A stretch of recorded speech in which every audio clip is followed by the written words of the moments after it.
I dare to dream big.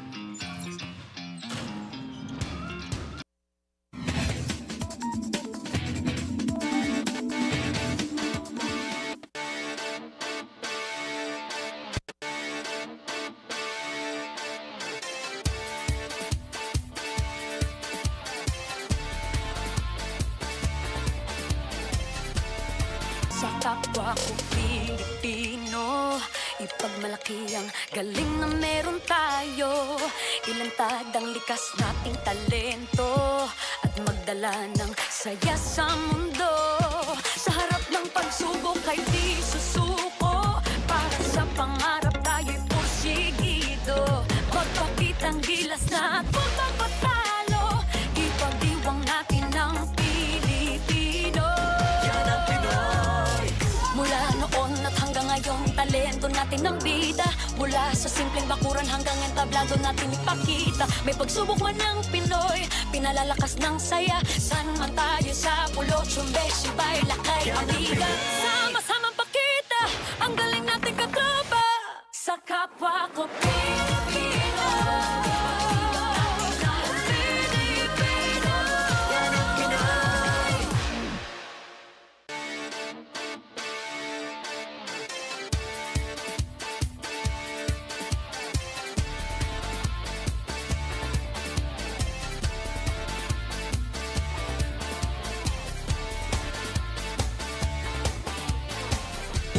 From euphoria to shock, the roller coaster ride in sports. Pag-usapan po natin yan ngayong umaga. Di paano, bango na! Power and play na! Power and Play with Noli, Eala. Isa pong magandang umaga sa inyo lahat, mga kapatid. Nagmumula po sa TV5 Media Center sa aming pong 1PH Studios. Ito po ang Power and Play. Hatid sa inyo ng Cherry Loom, ang yerong may aluminum. Cherry Tigo, there's more to our cars. Chooks to go, ang nag-iisang manok ng bayan. True religion where passion meets power. And smart, live more today. Magandang umaga po sa lahat ng ating mga suki sa buong Pilipinas. Lahat po na nakatutok sa Radyo 5, 92.3 True FM, sa 1PH on Signal TV, and of course sa Facebook Live. Naku, ang dami talaga hong nanonood sa atin. Nung isang araw, nakabangga ako si Tito Sen, si Senator Tito Soto, dyan sa baba. Sabi niya, uy, ako nakatutok ako sa iyo tuwing Sabado, nanonood ako sa iyo. Kaya marami pong salamat Senator Tito Soto. Mamaya, itbulaga mga kapatid. Huwag kayong makakalimot. And of course, lahat po ng mga nakasama natin nung isang linggo na mga suki po, mga tiga Joyride, mga riders. Naku, maraming salamat po. I'm sure ang pinag-uusapan po natin ngayon na talaga namang nakagulat sa ating lahat ay yung balita tungkol kay Justin Brownlee na lumabas kahapon Friday the 13th. Naniniwala ba kayo doon? Yun daw Friday the 13th, malas no? Ewan ko ba kung bakit nung lumabas yung balita po tungkol kay Justin Brownlee na sumablay po doon sa kanyang drug testing sa Asian Games. Talaga pong wala pa ngang barely 1 week pa mula nung tayo po ay nanalo ng ating gintong medalya, lumabas na itong ganitong klaseng balita. Nakakalungkot, nakakagulat, lalong-lalo na dahil mahal na mahal natin si Justin Brownlee. Yan, lagyan natin sa premise yan. Hindi po natin sisiraan at hindi po natin yuyurakan ang reputasyon at imahe ni Justin Brownlee. Meron pong mga nangyayaring ganyan sa mga atleta. Hindi po ito patungkol sa kung mabuti o masama ang isang tao. Ito lang po ay nangyayari talaga. At sabi nga nila, may mga rason daw. Ayaw po nating pag-usapan yan dahil kung ano man po ang rason ni Justin Brownlee ay sa kanya na lamang. Pero ito lang po ang facts. Siya po ay tinest ng International Testing Agency. Lumabas po na siya po ay nag-positive sa tinatawag na carboxy-THC. Ito po ay isang uri ng prohibited substance na kasama sa prohibited list ng World Anti-Doping Agency. Yan po ang facts. Hindi po to basta inilagay dyan. Talaga pong bawal yan under the WADA o yung World Anti-Doping Agency. At dahil po dyan, nagkaroon po ng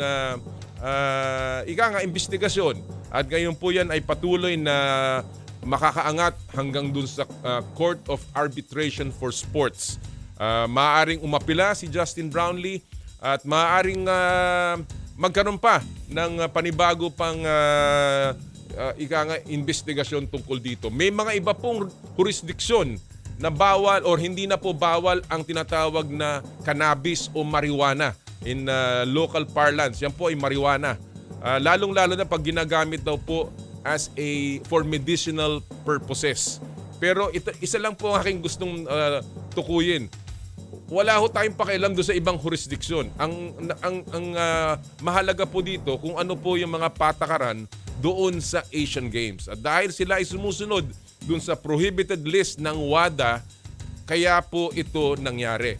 So, atin pong tututukan yan at mamaya po atin pong aalamin kung ano po ang latest development at ano pa talaga ang basihan nito. Kagabi ho nakausap ko si Dr. Alex Pineda, ang Pangulo o Head ng Philippine Anti-Doping Organization o FINADO.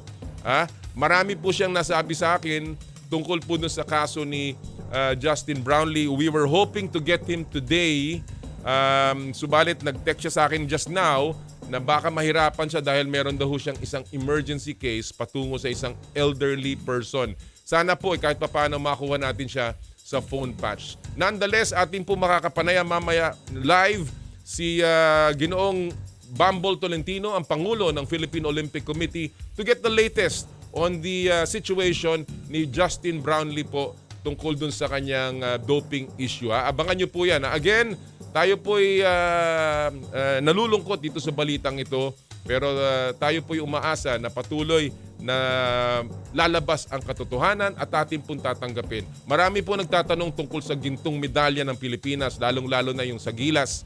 Again, ako po, naniniwala ako at marami na naman nagsabi at sa base sa aking karanasan, hindi po mawawala yung gintong medalya. Isa lang naman po ang aking gustong tukuyin dito.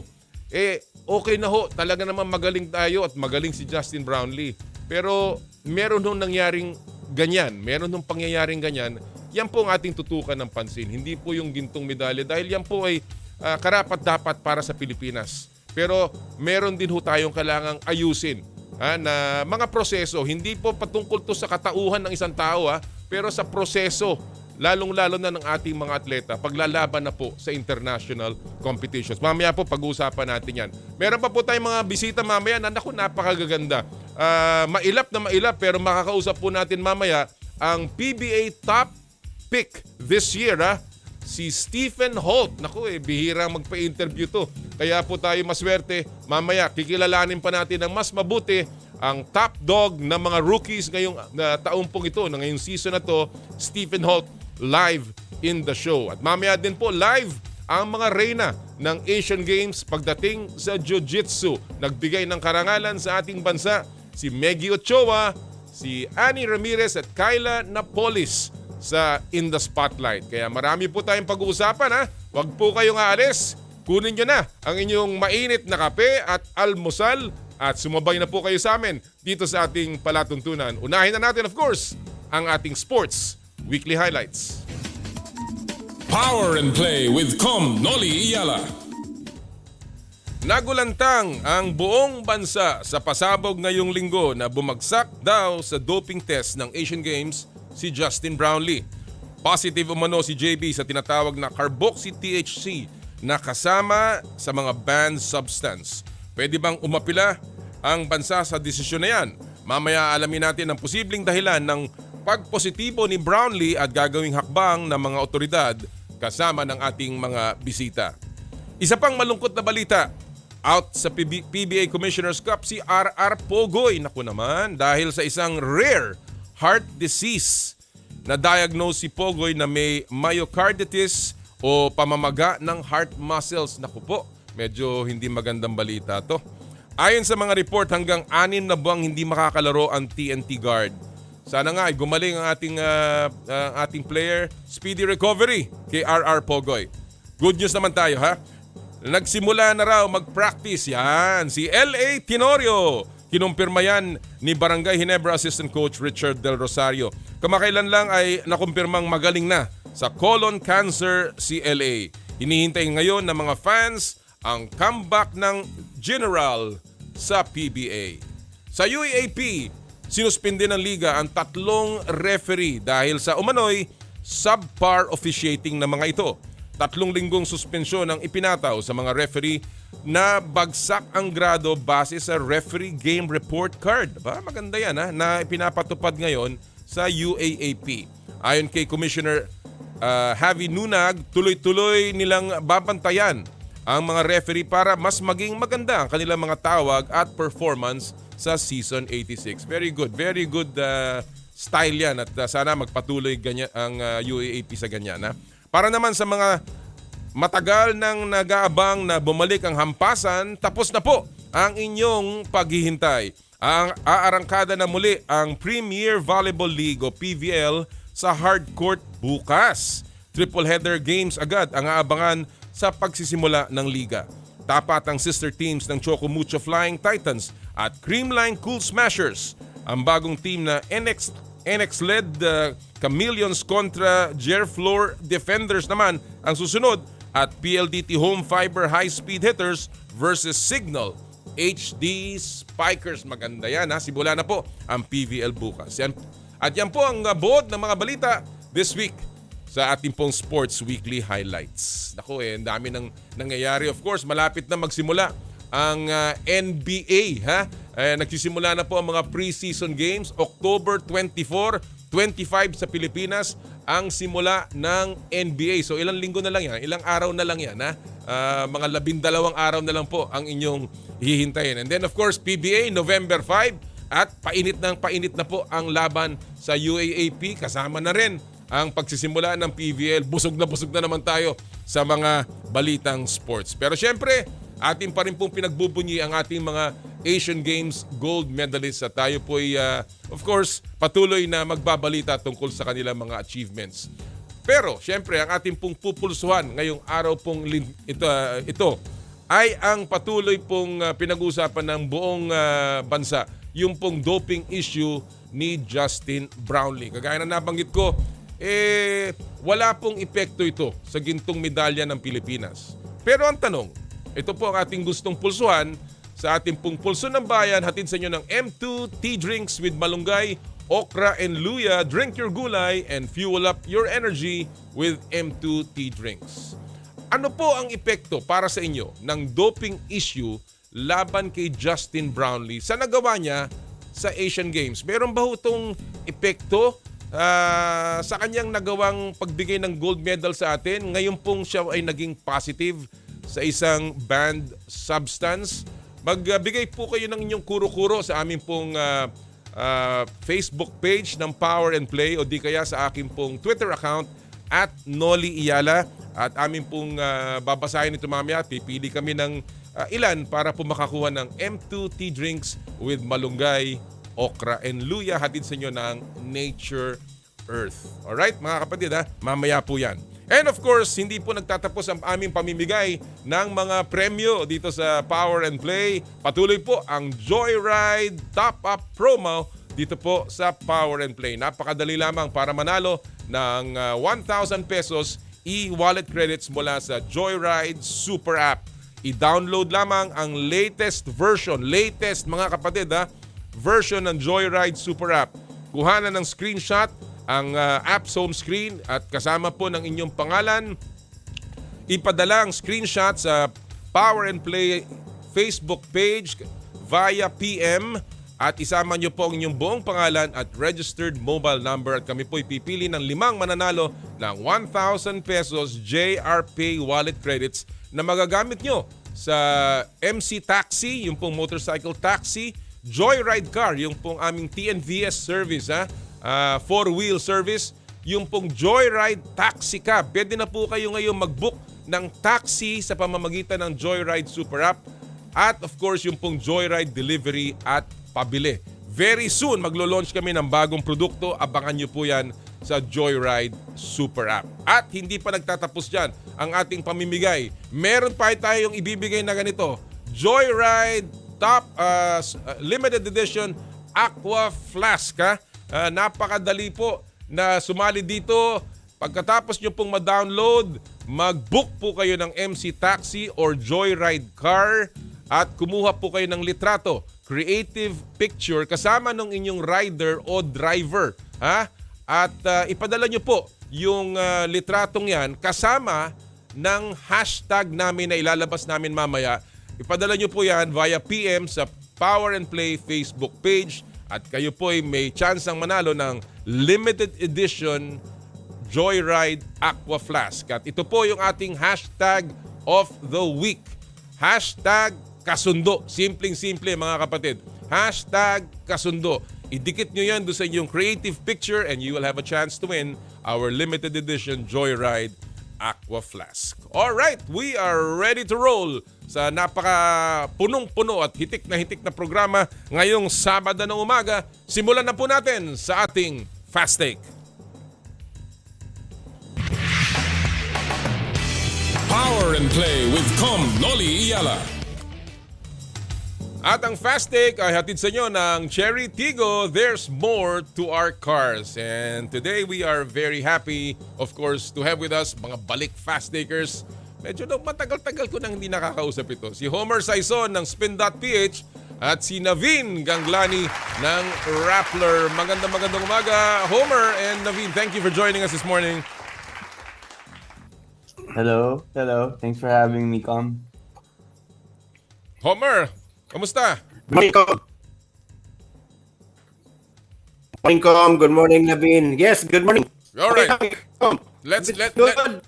medyo marami tayong but that's why I wanted to start a little early. And of course, the biggest issue today is of course yung doping issue ni Justin Brownlee. I want to ask both of you very briefly. Homer, anong reaction mo? Were you surprised about this?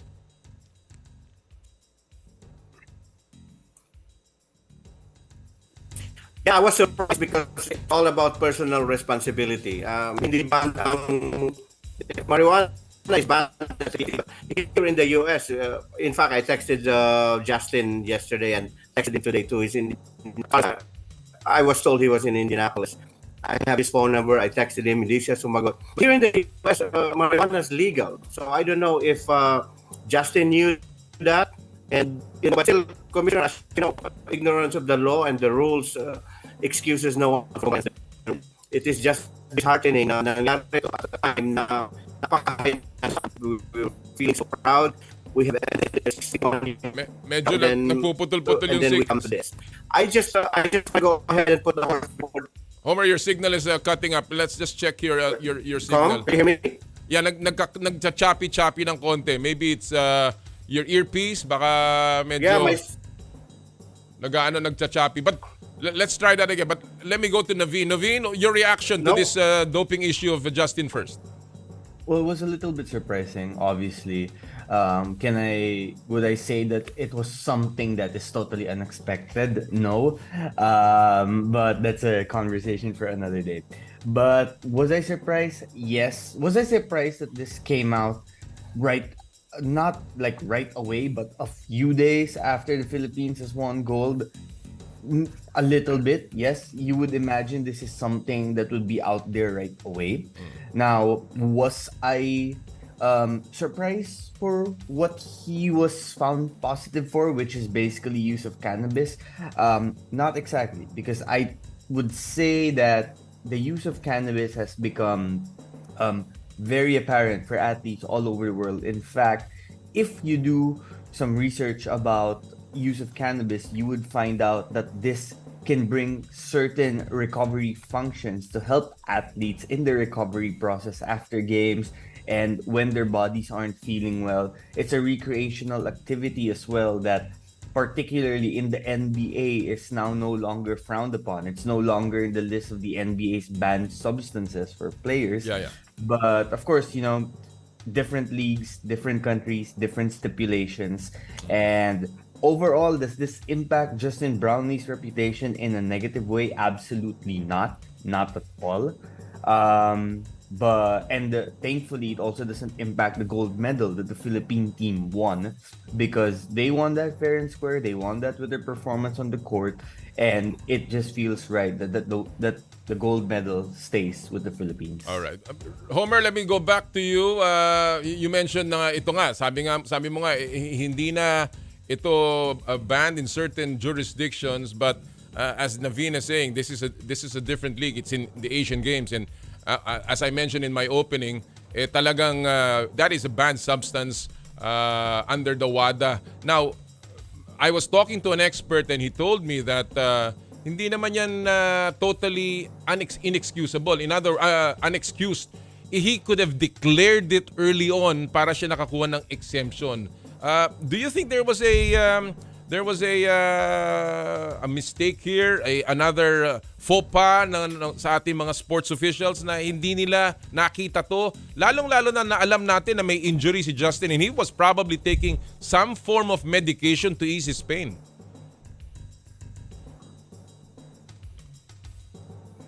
Yes, how's my audio now? That's better. Am A I lot better. now? A lot better. Can you hear me? Am I still choppy? That's good. Yeah, so I don't know. I don't know if there was a faux pas on the part of Gilas and the team. All I know now, I agree with everything Naveen said. But insofar as keeping the gold, though, unfortunately, that is not within our hands. It is in the hands of. Although there is an article in the Asian Games bylaws that says dapat at least dalawa ang makatest for the team's victories to be vacated. Unfortunately, being the hosts, there is also a clause that allows them to have the final say or to make their own determination. So yun ang problema. And then when it might be not legal anywhere, but we're talking Asian Games and it's illegal there. So a violation has clearly been made. And I think, and I hope not, China could invoke what they call in the legal doctrine, Commissioner, the fruit of the poisonous tree. They could say, hey, he beat us, he had 34 points, but he was under an illegal substance. It doesn't matter whether marijuana is not a performance-enhancing drug. It's a banned substance in the eyes of them. And then the Chinese can just say, hey, you have to vacate those wins. So yun lang ang problema. And insofar as Naveen, the PBA is Brownlee. PBA is not under FIBA. That's why we always play 12-minute quarters.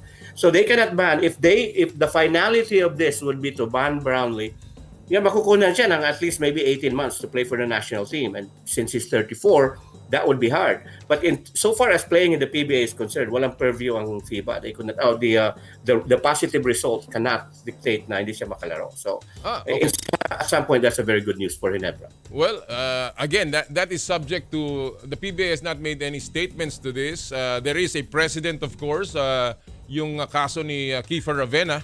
But of course, that was different. He was in the Japan B-League, no? So again, there are precedents here, and it will be very interesting kung anong gagawin ng PBA dito, because I also heard that since this is under the SBP has to follow what FIBA is also going to do, then and since the PBA is a member of the SBP, there may be certain implications to this. So again, we will have to monitor this very closely as the days go by. Naveen, let me before we go to our fast take issues, Ateneo has had a rough start in the UAAP. What's going on? You think that this is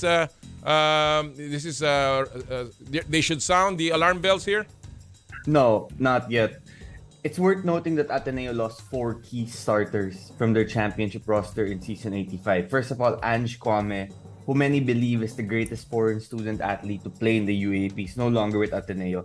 He's a force on both sides of the floor, as we saw for his performance with Gilas in the Asian Games. And in addition to losing Ange Kwame, Ateneo also lost Dave Ildefonso, BJ Andrade, and point guard Fortsky Padrigao, who has since transferred to UST. And the point guard play so far has been a little bit underwhelming for the Blue Eagles. I would say Ateneo's biggest issue right now is inconsistency. They can go 5 4-minute stretches of a game where the offense is clicking, where the defense is doing well, they're passing the ball, execution is good, but rather than sustaining that good level of performance, which Blue Eagles teams of recent years did, this team is still learning to do that. Now, it's also worth noting it's a relatively young and inexperienced Ateneo team. During the opening press conference for the UAAP season, Coach Tab Baldwin said this team would be characterized by growth rather than experience. They have a lot of talented players, but also a lot of guys who haven't played a lot of big-time rotation minutes in the UAAP before. So there's going to be some trial and error during the elimination round. There's going to be some experimentation. But knowing how Coach Tab Baldwin coaches the team, Ateneo will still be a force to be reckoned with. Now, can they be good enough to compete with a contender like UP by the end of the elimination round? That will be determined by the growth of the team. But definitely, they are still a Final Four contender. Well, sa ating nakikita so far, UP has been dominating. And talk about dominating, Homer, before I go to our fast take issues, we've seen some games in the preseason and some teams have looked well. Some teams indeed have risen to the expectations, especially pagdating sa individual players. What is your take so far on the two top rookies, Chet Holmgren and Victor Wembanyama, Homer, as good as advertised? Yes, and then some. Especially Holmgren. Remember, Holmgren played a few years with Gonzaga, and he was Rookie of the Year last season. And I'm so excited to see both. They can, in fact, I can see the first one when they the Chicago Bulls. Inibita ko ni Mike Clarkson because he lives out there in Texas, and he said, "Why don't you watch the Bulls games with me and the Spurs?" And also the game with Utah and the San Antonio Spurs. So those are the two games I'm excited. Commissioner Wembanyama is really great. I've seen him a little bit during the summer league, but then again, itong preseason, as we now know, it is not a faithful barometer of how the regular season will go. Exactly. Tingnan mo si Luka Doncic, not even playing a significant minutes with Dallas. Same with Kyrie Irving. But as far as the two persons are concerned, you see, Chet Holmgren, I like Chet. I like Chet better, but I think it would be Scoot Henderson will win Rookie of the Year. Pero may mga slip of the tongue ka, Homer. Hindi Chet Holmgren at saka hindi Scoot. All right, let's begin. Let's go to our Suit. Sorry, Commissioner. suit. Iba yung suit, ha? Iba yung suit. Nasa ano na yun? Nasa museum na yun. All right, let's go let's go to our fast take issues of the morning. Ano yan? Adult beverage, Commissioner. Adult beverage. All right. You know the drill, gentlemen. Bato-bato sa langit, tamaan, wag magagalit. And of course, walang tama, walang mali. Ang opinion nyo lamang ang mahalaga. 1 minute to answer each of the issues. Let's begin with the first question. Ito ang ating unang issue of the morning. Anong posibleng implikasyon sa PBA at Gilas ng doping violation ni Justin Brownlee? I'll begin with you, Naveen. 1 minute. Go! Well, there's a chance that Justin Brownlee could be held out of action if his next samples come out positive as well. Now, I'm not sure yet if that's been clarified how exactly he would be out of action. Would that mean he can't play in the PBA as well? Would that mean that he can't play in future international competitions for the national team? We shall wait for clarity on that matter. But of course, the absence of someone like Justin Brownlee, whose performance in the Asian Games, I believe, solidified him as the clear go-to naturalized player of Gilas when Jordan Clarkson is not available, would be a bad development for the national team, particularly because I think right now, following the World Cup performance, following the success in the Asian Games, consistency and a linear progress for the national team is what's needed the most under the leadership of head coach Tim Cohn and hopefully under the leadership of Justin Brownlee. All right. Well, I really hope that everything goes well for the sake of both PBA and Gilas. Homer, same issue. Ano ang posibleng implikasyon sa PBA at Gilas nitong pangyayari kay Justin Brownlee? 1 minute, Homer. Go! Well, Ginebra is the most popular team, and to thrive as the most popular team, you need your best player. And the possibility of Brownlee would play send shivers not only to the market people, not only team broadcast people, but also the universe of the PBA. Yun ang problema. Unfortunately, I wish I could see more clarity, Commissioner, but nothing said. And in fact, I talked to FPP yesterday, he said everything lies in the hands of the PBA. So, really natin alam kung what's going on next because there are so many good governing bodies. The next would go to the Olympic Committee and then it would go to another committee. There's a bill going on. Ang interest ko lang is because the PBA is number 5, barring any other. Is can he play? There's an appeal. He play. If they will, kagaya ba sa like Pacquiao, if Pacquiao is, there's a field and a Pacquiao would file a restraining order and he can't fight. So it applies to play. There is an appeal. Considered innocent before prior to being pronounced guilty. So yun lang. But it's a big development for the PBA. When it comes to the government. Well, ako personally, I really think that Justin Brownlee single-handedly saved the PBA, single-handedly saved the SBP, and single-handedly saved Philippine basketball with his performance in the Asian Games. To lose him now because of this will be massive. Malaking bagay po yan. But at the end of the day, I always go back to this. Isa lang ang tanong, tama ba yan o mali? Yang nangyari kay Justin Brownlee. Yung mga pangyayaring yan. The gold will remain. But the question is that okay with us? At nasa sa inyo na po yan para sagutin niyo kung okay lang na ganun ang nangyari after the games. Let's go to our second issue of the morning. Okay. Ito'y patungkol sa NBA. And the NBA... Let me... Homer, we're running out of time. I gotta get to the two issues. All right. The NBA released its list of top players in for this particular season. And we'll show you that picture right now. Yan po yung 2023 NBA rank ng top 10 players. So the issue is, agree o disagree ba kayo sa nilabas na top 10 players ng 2023 NBA ranking para sa season na ito? I will begin with you, Homer. 1 minute, go!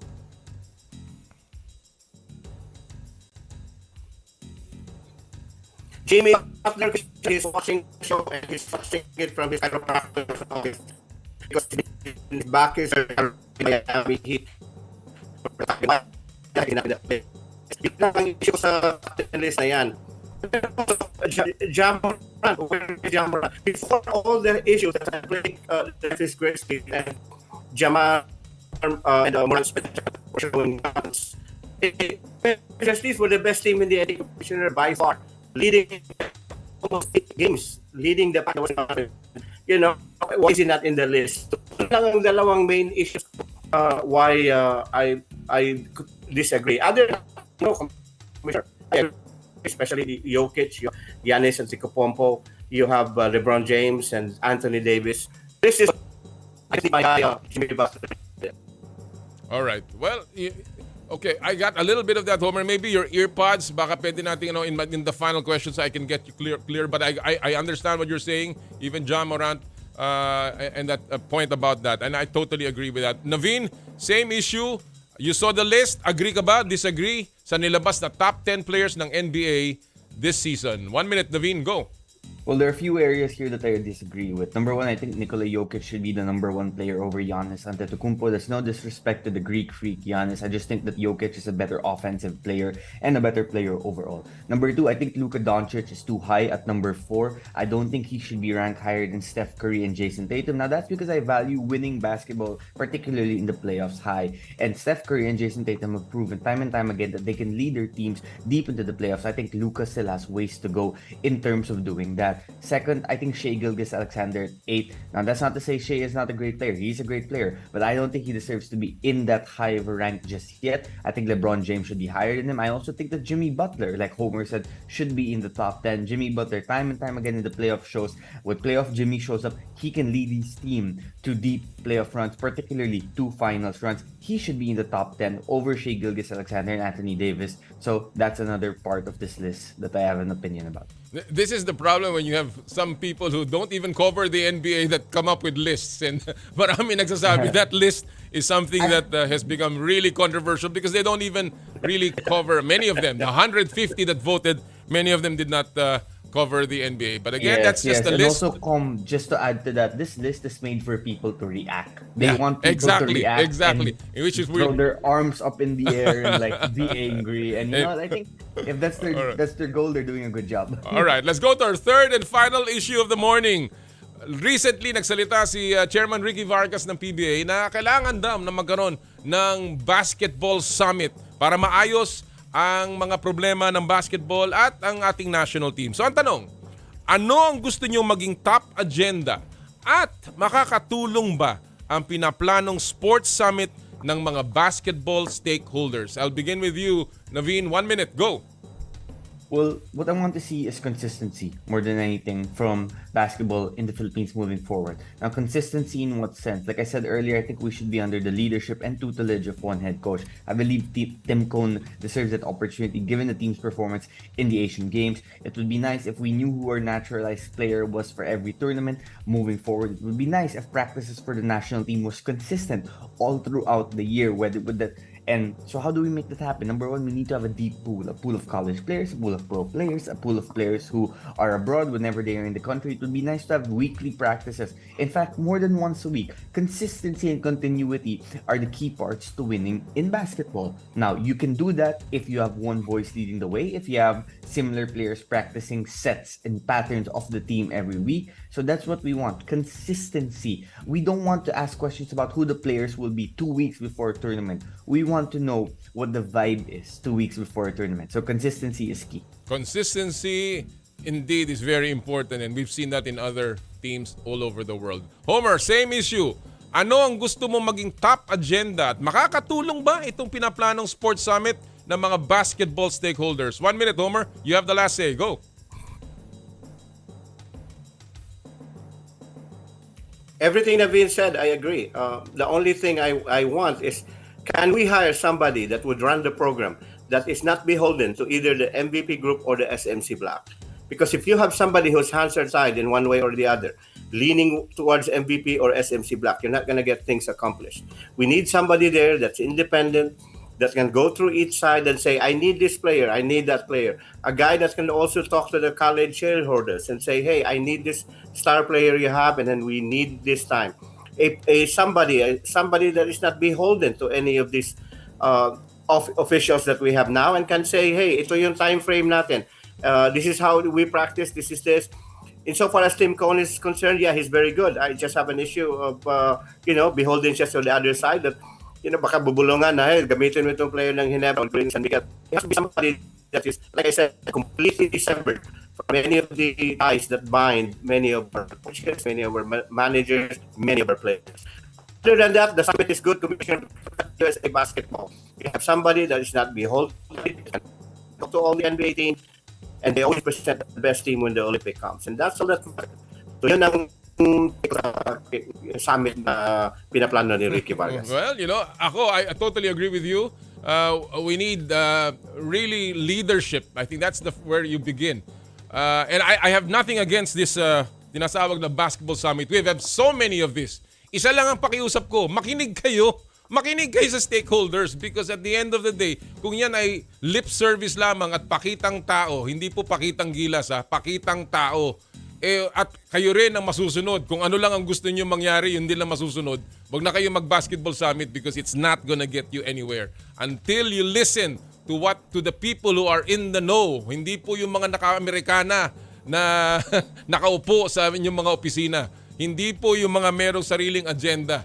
Pero yung pong mga marurunong nagpapatakbo ng liga, wala pong mangyayari dyan sa basketball summit na yan. Alright, thank you so much gentlemen for joining us this morning. I hope we can Amen. do more next time. Maraming salamat, Homer and Naveen. Thank you so much. Thank you, Com, and thank you, Homer. Commissioner, greet lang ako ng 33rd wedding anniversary. Good friend of ours, Jera and Rison, yung asawa niya. Happy anniversary. Wow, happy anniversary, Jera Jera and and Red. Commissioner, thank you. Maraming salamat. Happy anniversary, partner. Jera, Season, and si kanyang wife, si Red. Magandang umaga po sa inyong lahat. Alright, yan po si Homer Saison and of course, Naveen Ganglani sa Fast Take. Alright, before we take a break, isa pong paalala mula sa ating mga kaibigan sa Smart. Puso Pilipinas is a movement to celebrate the Filipino athlete powered by Smart. Follow them on Facebook, Instagram, Twitter, and YouTube.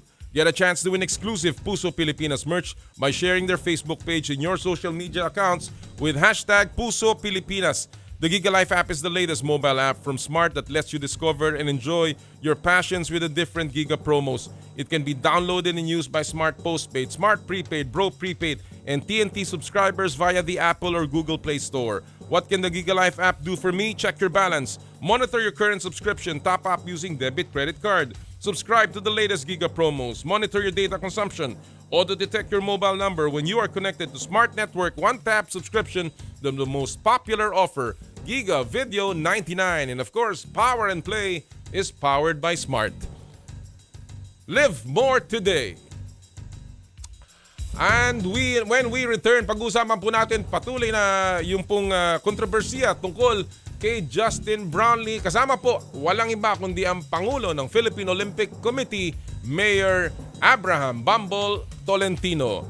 Ito po ang Power and Play, hatid sa inyo ng Cherry Loom, Cherry Tigo, Chooks to Go at ng True Religion. Ang oras po natin, 8:42 ng umaga. This time check is brought to you by M2T Drink with malunggay, okra, and luya, your natural source of electrolytes.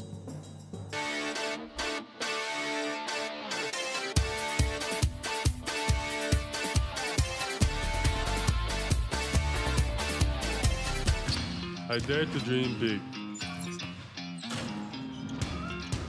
to be a voice of my generation, to inspire resilience in the face of roadblocks. And in sharing my stories, I let others share in my passion.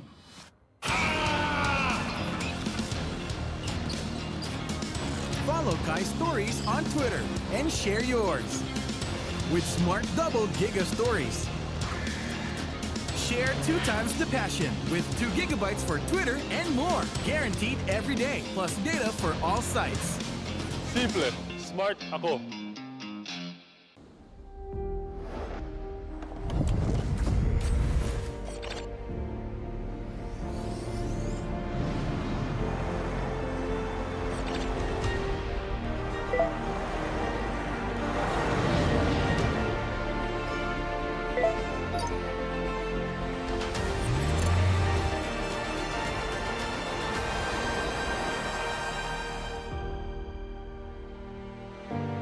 Sharing. Masarap.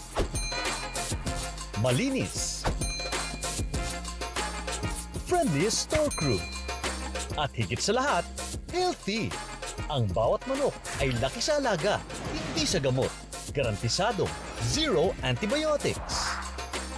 And that's the Chooks experience. Kaya mag-Chooks to stay na. Dito lang sa Chooks.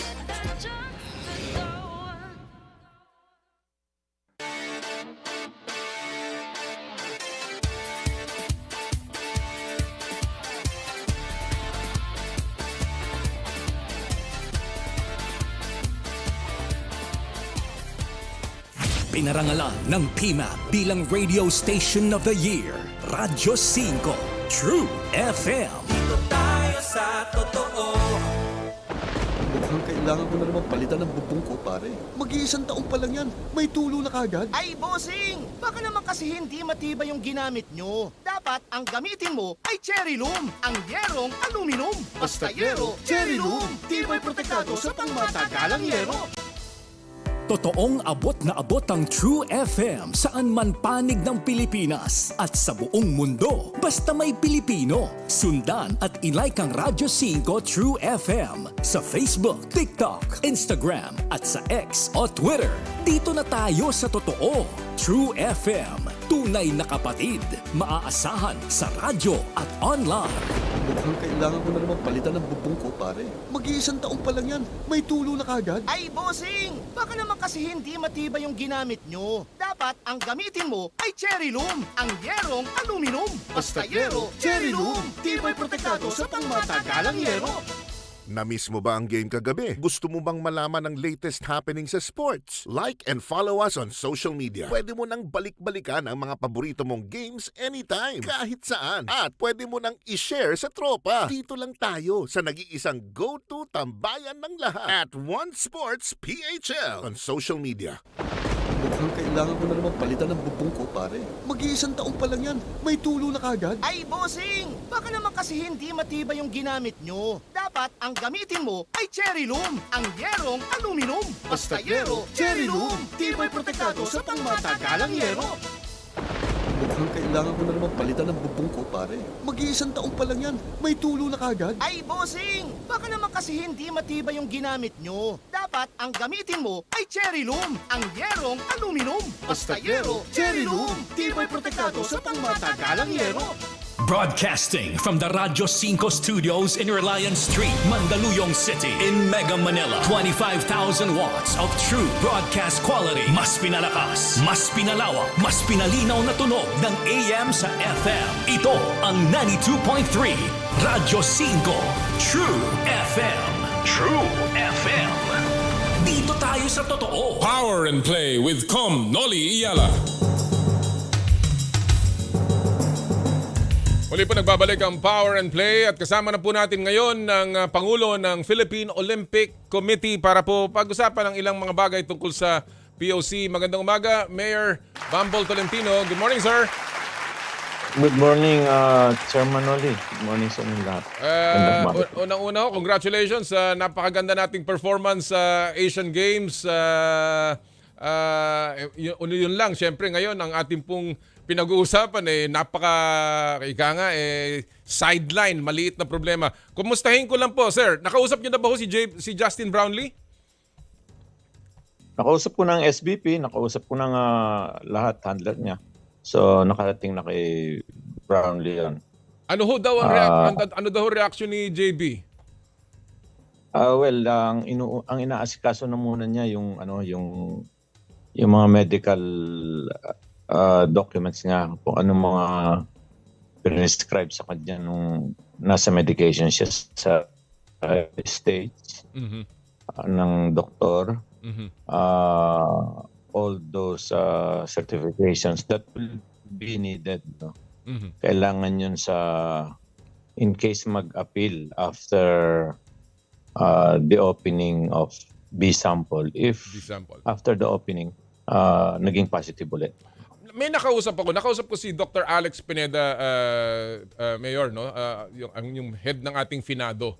And he told me na meron daw hong proseso na para magkaroon ng exemption, lalo na yung mga atletang talagang under medication. And that is usually applied, tapos dinideclare kung ano yung mga gamot na iniinom para magkaroon ng medical exemption during the games.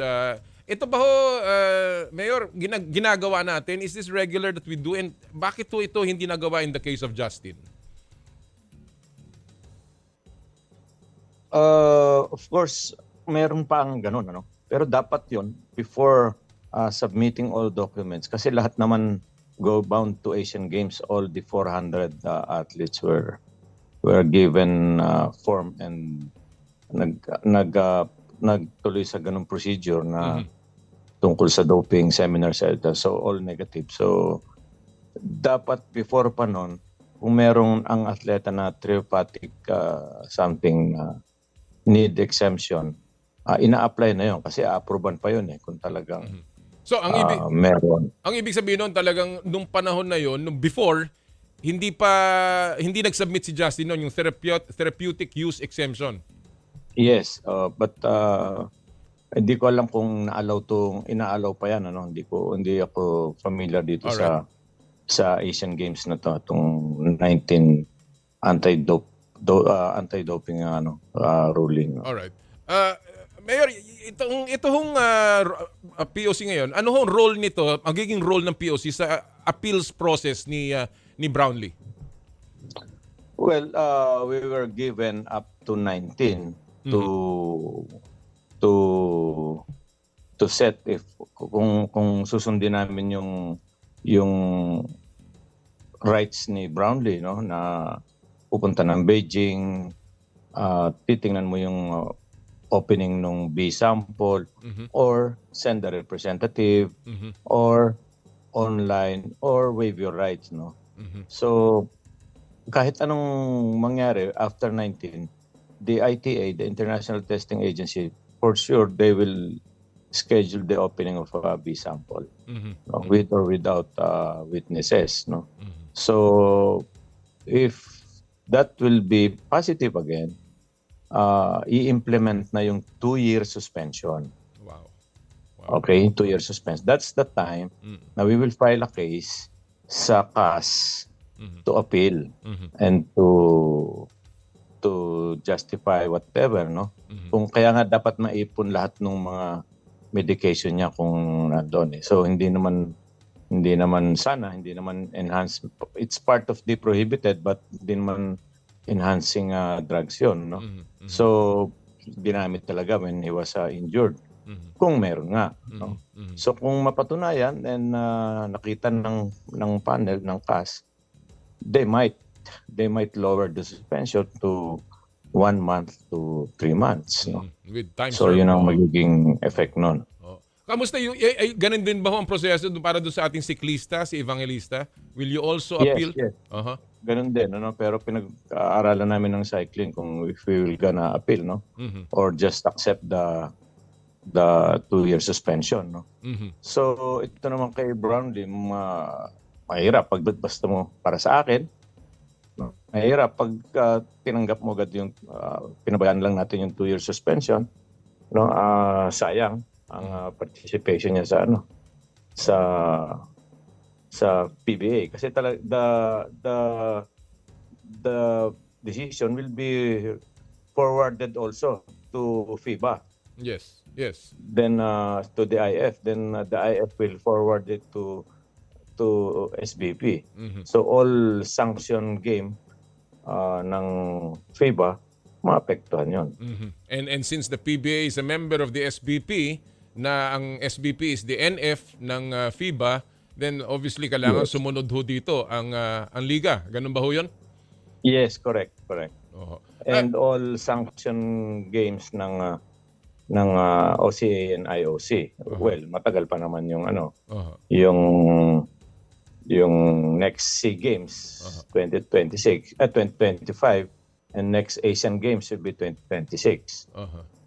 So clearly pag nangyari ho yan, hindi makakalaro si Brownlee kung siya ay masususpend sa ating mga qualifiers at sa mga susunod na international games. Correct. Yung qualifiers na remaining ng Olympic Games. Olympic sa February, no. Yung mga hindi nag-qualify last World Cup, FIBA World Cup. Okay. May window pa doon. Klaruhin ko, Mayor, sabi niyo in some of your interviews na walang epekto ito sa ating gold medal sa Asian Games. Hindi ba ho posibleng magdagdag pa ng penalty ang OCA? Hindi na tayo papayag nun. Hindi na ano yun. Hindi na makatarungan. Yes, so kasi every final games all will be tested, may procedure yun. Kahit abutin ka ng hating gabi doon, hindi ka pa naiihi, talaga antayin ka umihi doon. So tapos na yun. Yun na yung final result, siya lang ang positive. Unfortunately, meron din positive sa Jordan. Correct. Yung ang biruan nga namin sa mga discussion, yung Jordan 12 points din ang ginawa noon. Si Brownlee 20, lamang tayo 10, di lamang pa tayo ng 2. naging mathematics ang dating, ang bihira. Diba? Kung yun ang pinipilit nila, ngayon kung pinipilit naman lang i-strip tayo ng gold, i-strip din nilang Jordan ng silver. Mas lalong pangit tingnan nyo kung ang magiging gold yung third place. Oo naman. Hindi karapat-dapat. Well, kasi alam niyo, siyempre, gusto nating mawala yung agam-agam ng ating mga kababayan. Pero, again, at the end of the day, of course, ang pinupunto dito ay yung nangyari lamang na substance testing. Yes. Yun lang naman ang issue dito. Of course, we're not tolerating that. We're very, very strict to that. We're almost every year nag-seminar tayo dyan sa doping na yan. Hindi tayo nagkukulang sa pag-advise, sa pag-abiso sa mga NSA natin na yung doping napaka-importante ngayon yan. Kaya nga, lalo na yung mga supplements, yung mga sponsor na nutrients, no? Baka masingitan or what. May nangyari nga tayong doping Malaysian SEA Games. Ang na-dope kabayo.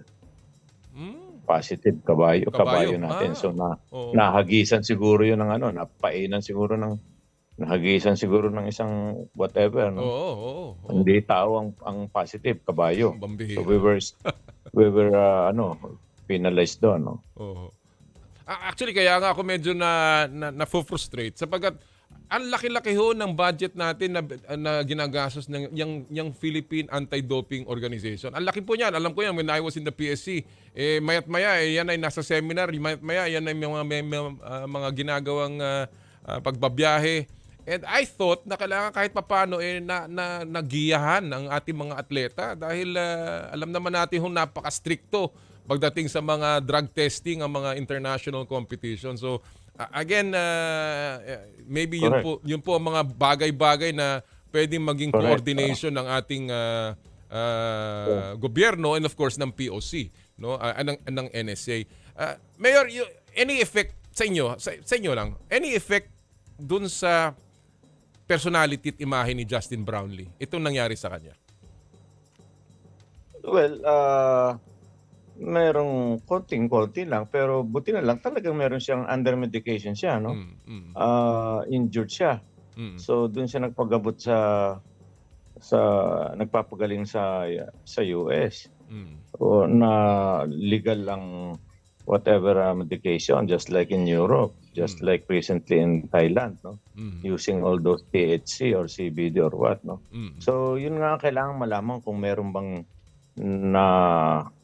nakaluan o merong content na whatever, no? So hindi lang na-declare agad or what na merong ganon. So dadaan talaga sa proseso. Meron talagang effect sa kanya.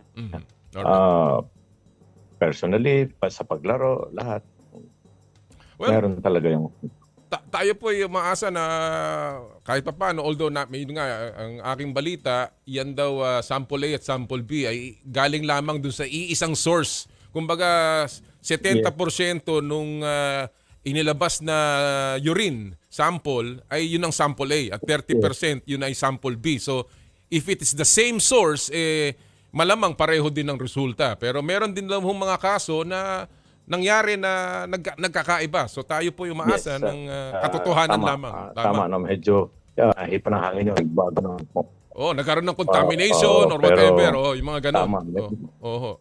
Well, yes, pero Chairman, lamang yun, iisang source nun. Iisa lang ang source. Yun daw ang sabi sa akin. Kaya medyo posibleng ganun din ang magiging resulta but we're still hoping that ang katotohanan ay lumabas at ating pong magawa ng paraan.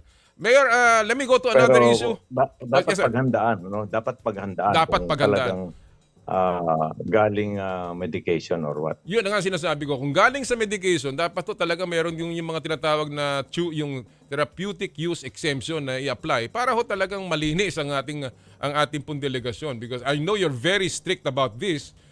Hindi ho minsan ginagawa ng ating mga officers on the ground yung kailangan nilang gawin. Kaya siguro ho yun ang pwede nating gawing bagong patakaran na talagang kung may ganyan, mag-declare na kayo para wala tayong problema, whatever, di ba?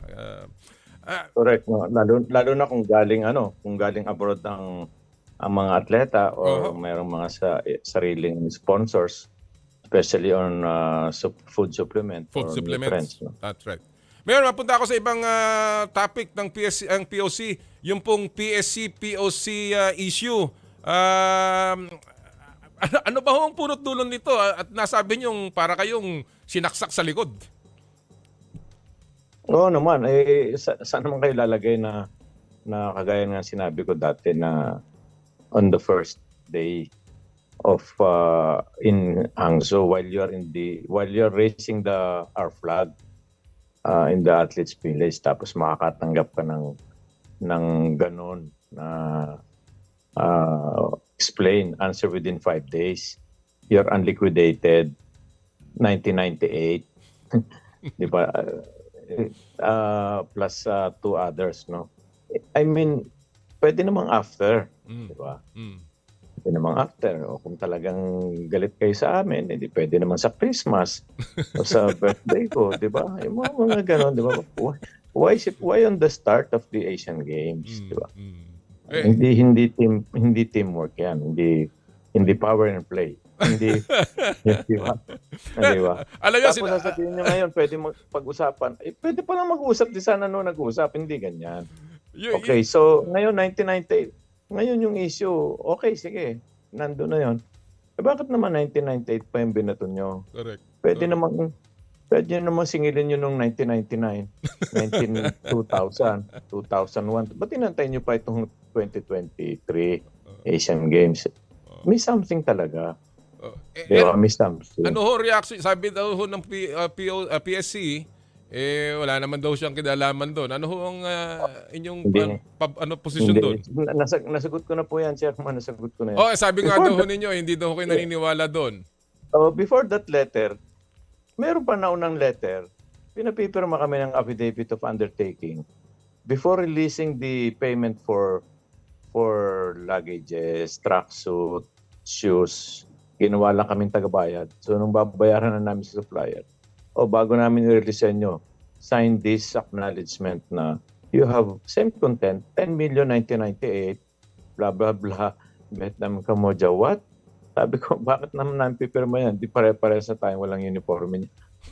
Nirelease pa rin nila after revising. Inalis yung 10 million. Now, nung hindi siguro na makapirma yun, gumamit ng state auditor para ipadala sa amin. Remember, Chairman Noli, we're not under COA. Exactly. Yun nga ho We're aking a private pupuntuhin. entity. Yes, we're not right. under COA. Oho. The normal procedure, ang PSC. unliquidated is under PSC. Correct. So habulin ni COA, si PSC, si accounting, then si PSC, ang tanungin kami. Pero not COA, directly kami hinahabol. Correct. Kaya nga ho ako nagtataka dahil alam ko yung issue very yan. basic, di ba? Wala namang jurisdiction ng COA sa inyo dahil hindi ho kayo gobyerno at ang PSC ang gobyerno. Very basic naman yun, di ba? Yung sinasabi ho na wala silang kinalaman dyan, baka parang malabo ata ho yun dahil ang hahabulin usually ng COA ang PSC. So whimsical. So maliciously, di ba? Mayor, itong call to sit down ni Chairman Bachman, ano ho ang inyong reaction dito? To call to sit down with the COA at saka sa kanila para maayos ito? Bakit kami? Dapat si COA ang habulin sila. Tapos habulin, di ba? Pwede palang call to sit, yun nga sinasabi ko, call to sit down, okay, pero pwede palang ganun. Bakit kayo nagganyan pa? Bakit kayo pang bad faith na ano? Pwede pa lang sa simula, gano'n. So, okay, call to sit down. But tapusin ko muna itong kay Brownlee. Mabigat to. Ang ano ng effort ni Brownlee, without Brownlee sa Asian Games and other, di ba? So, affected din na lahat. Di ba? Sila muna mag-ayos. Tama ba yung pinagagawa nila? Alright. Well, Mayor, let me go to a final point. Ano po ang inyong grado sa ating Asian Games campaign? Well, Chairman Noli, it was, ewan ko kung sa show mo sinabi ko yon. No? Marami akong pinagsabihan noon. Months before Asian Games, sabi ko, God willing, I'll pray for minimum of 4. Minimum of 4. Diba? Narinig ko yun. Pag lumampas ng 4 bonus. So, hanggang sa nauubos na yung oras, iisa pa ang pumasok, si EJ. Oo. As expected. di ba? As expected natin yun. Pero nakita mo naman, lumabas pa rin yung mga surprises. Jiu-jitsu, dalawa. Then yung pinaka-surprise, itong Gilas. Akala ko nga, beating China on their home court. Okay na yun hanggang doon na. Tapos tinalo pa tayo ng Jordan the first game. Ng 20 plus. So, paano tayo mananalo doon? So, umabot sa 4. So, that's it. Yeah. So, medyo ang grado A. A ba, Mayor? Oo, kung 1 to 10 yan, 1 to 10 yan, di 8 na yun. 8.5, di ba?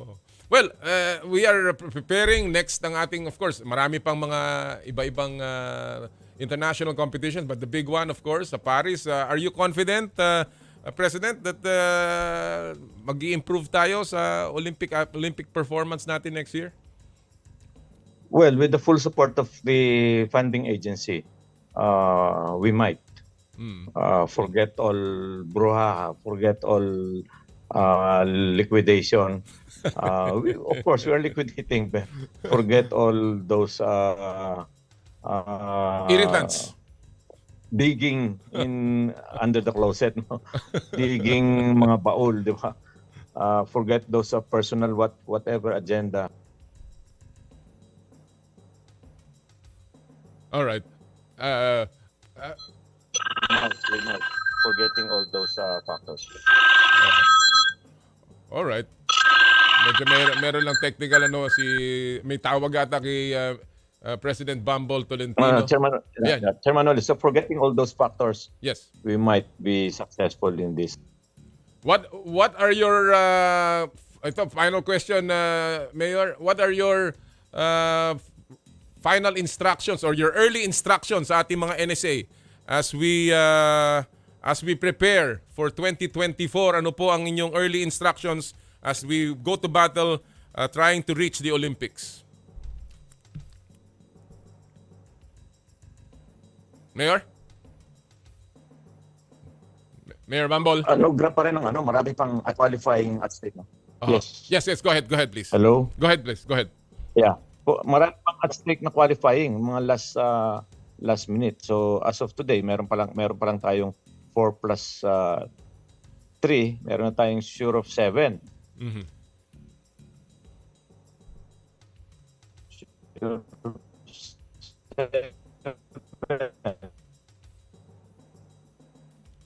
Medyo naglalag lang yung ating signal ni Mayor Bumble Tolentino.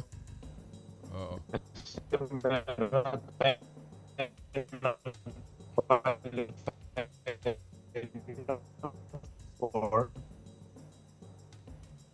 Kasama na si EJ sa athletics. So meron pang 3 na automatic yon, universality ng swimming at saka athletics. So 4 plus 3, 7, 5, boxing, etc. Even basketball, weightlifting,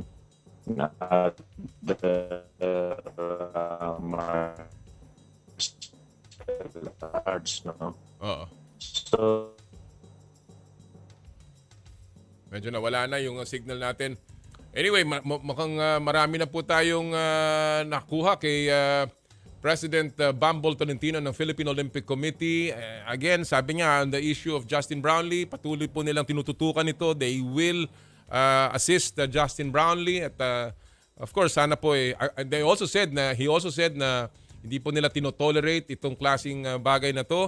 Pero malaking bagay ang naitulong at naiambag ni Justin Brownlee. Kaya po ating pong patuloy na imomonitor ang sitwasyon ng kaso ni Justin Brownlee and of course ang patuloy pong mga paghahanda ng atleta patungo sa Paris Olympics. Maraming po salamat kay Mayor Bumble Tolentino, Pangulo ng Philippine Olympic Committee. Alright, before we take a break, silipin muna natin po ang ating mga viral videos at pop culture sa mundo ng palakasan sa Stop and Pop.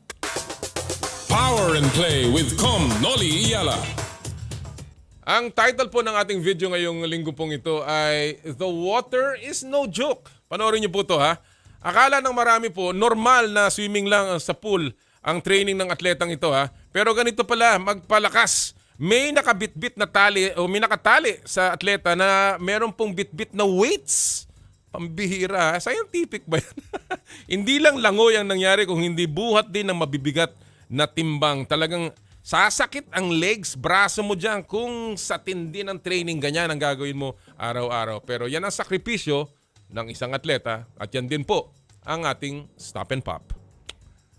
When we return, we will have with us the PBA top rookie, Stephen Holt, at ang Jiu-Jitsu Queens, Annie Ramirez, Meggy Ochoa, at Carla Napolis sa Power and Play. Ito po ang Power and Play, hatid sa inyo ng Cherry Loom, Cherry Tigo, Chooks to Go, at ng True Religion. Ang oras po natin, 10 minuto makaripas ang ikasyam ng umaga. This time check is brought to you by M2T Drinks with malunggay, okra, and luya, your natural source of electrolytes.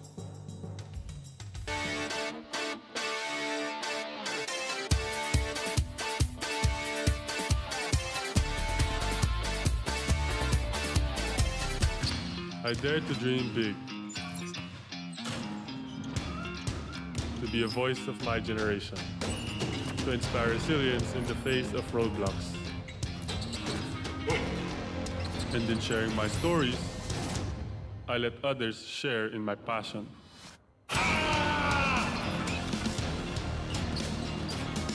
Follow Kai's stories on Twitter and share yours.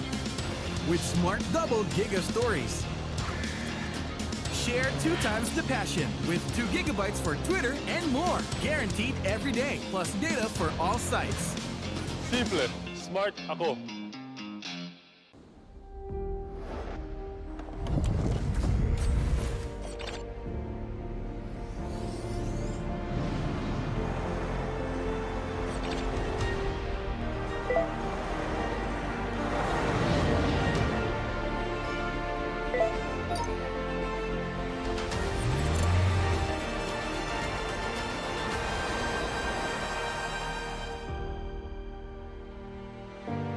Sherry. Masarap. Malinis. Friendliest store crew. At higit sa lahat, healthy. Ang bawat manok ay laki sa alaga, hindi sa gamot. Garantisado, zero antibiotics. And that's the Chooks experience. Kaya mag-Chooks to stay na. Dito lang sa Chooks.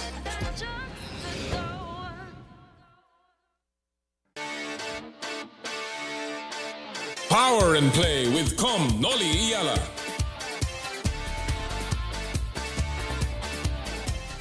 Pinarangalan ng PMAP bilang Radio Station of the Year, Radyo 5, True FM. Dito tayo sa totoo. Mukhang kailangan ko na naman palitan ng bubong ko, pare. Mag-iisang taon pa lang yan. May tulo na kagad. Ay, bossing! Baka naman kasi hindi matibay yung ginamit nyo. Dapat ang gamitin mo ay Cherry Loom, ang yerong aluminum. Basta yero, Cherry Loom. Tibay protektado sa pangmatagalang yero. Na-miss mo ba ang game kagabi? Gusto mo bang malaman ang latest happening sa sports? Like and follow us on social media. Pwede mo nang balik-balikan ang mga paborito mong games anytime, kahit saan. At pwede mo nang i-share sa tropa. Dito lang tayo sa nag-iisang go-to tambayan ng lahat at One Sports PHL on social media. Mukhang kailangan ko na naman palitan ng bubong ko, pare. Mag-iisang taon pa lang yan. May tulo na kagad. Ay, bossing! Baka naman kasi hindi matibay yung ginamit nyo. Dapat ang gamitin mo ay Cherry Loom, ang yerong aluminum. Basta yero, Cherry Loom. Tibay protektado sa pangmatagalang yero. May namiss ka bang mga shoot, pasa at hiyawan? Ngayon, hindi na! Dahil araw-araw mo nang mapapanood ang mga paborito mong sports program sa TV. Watch us on these channels. Free TV Channel 41, Signal TV Channel 6, Sky Cable Channel 59. One Sports! Ito ang go-to tambayan for your favorite sports programs. Dito ka na sa paboritong tambayan mo pagdating sa sports. 25,000 watts ng totoong tunog ng FM radio. Totoong pinalakas, totoong pinagtibay ng mga batikang mamamahaya sa paghahatid ng news, public service, entertainment, music, information at inspiration para sa bawat kapatid, bawat Pilipino. Ito ang 92.3 Radyo 5 True FM. Dito tayo sa totoo. Power and Play with Noli, Eala.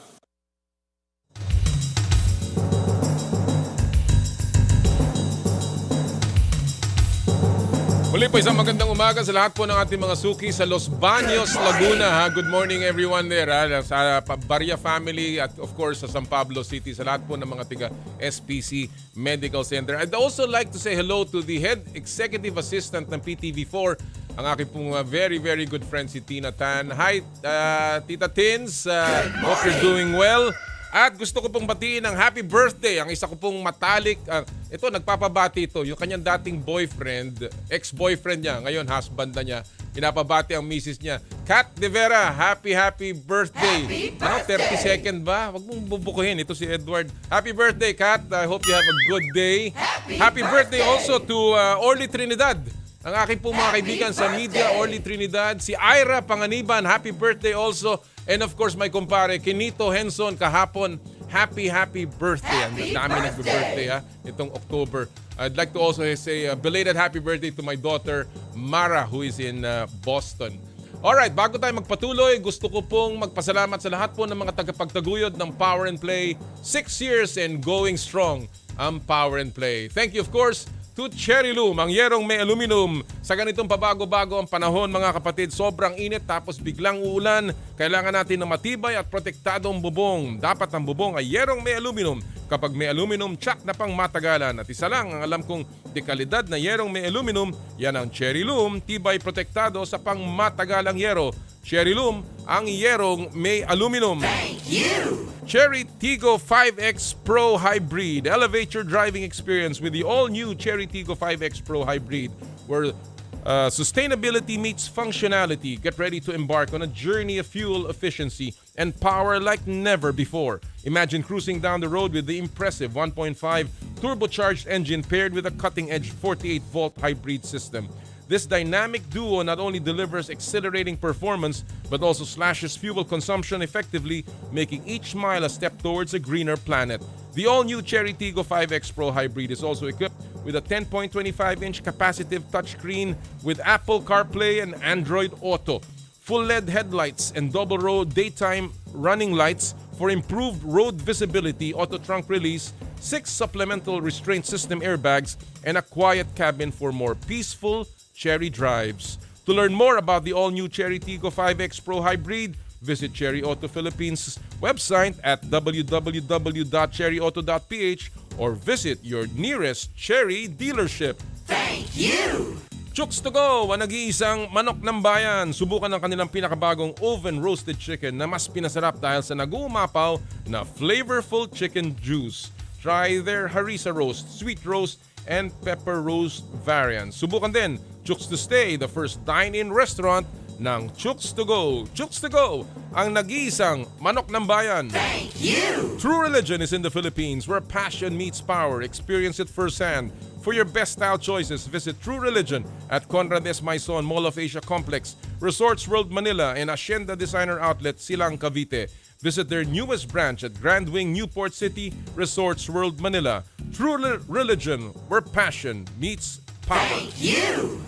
Joyride, ang bago ninyong kasundo. Mga kasundo, first booking ninyo, use promo code JRMC Taxi, 50% off on your first MC Taxi ride.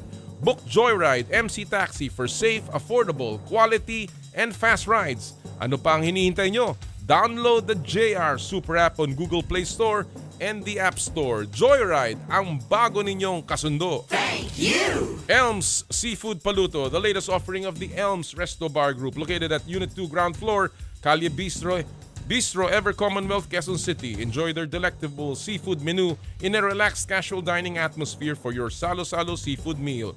Elms Seafood Paluto. Thank you! Skin Your Face and Body Anti-Aging Center with branches at Alabang Town Center and Green Hill San Juan. For your skin assessment and treatment schedule, call 0917-890-1640 or 0977-809-8886. Thank you! ASEA Subic Beach Resort. Experience the getaway that you deserve and dive into limitless happenings, rejuvenating experiences, and gastronomic adventures.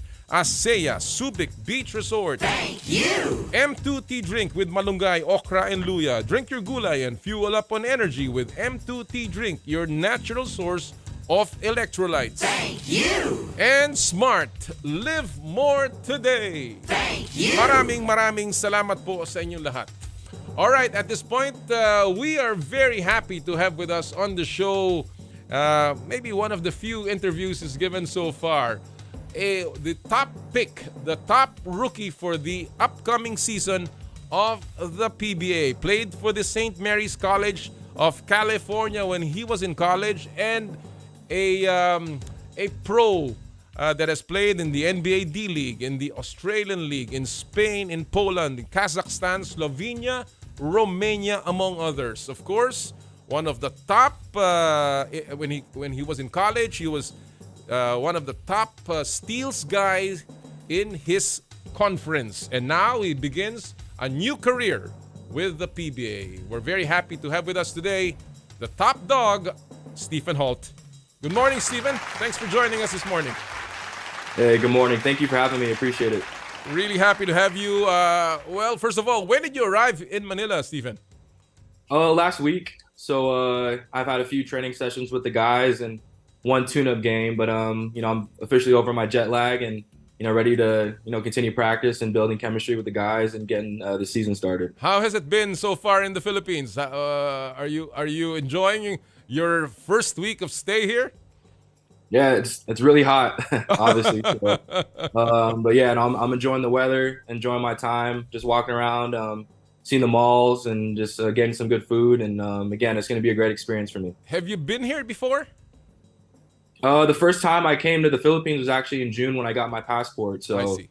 I was here for like about 2 days, so I didn't get to see too much besides doing, the paperwork and stuff. But this will be my first full experience in the Philippines, and I'm looking forward to learning more on and off the court and playing the game. So I'm super excited.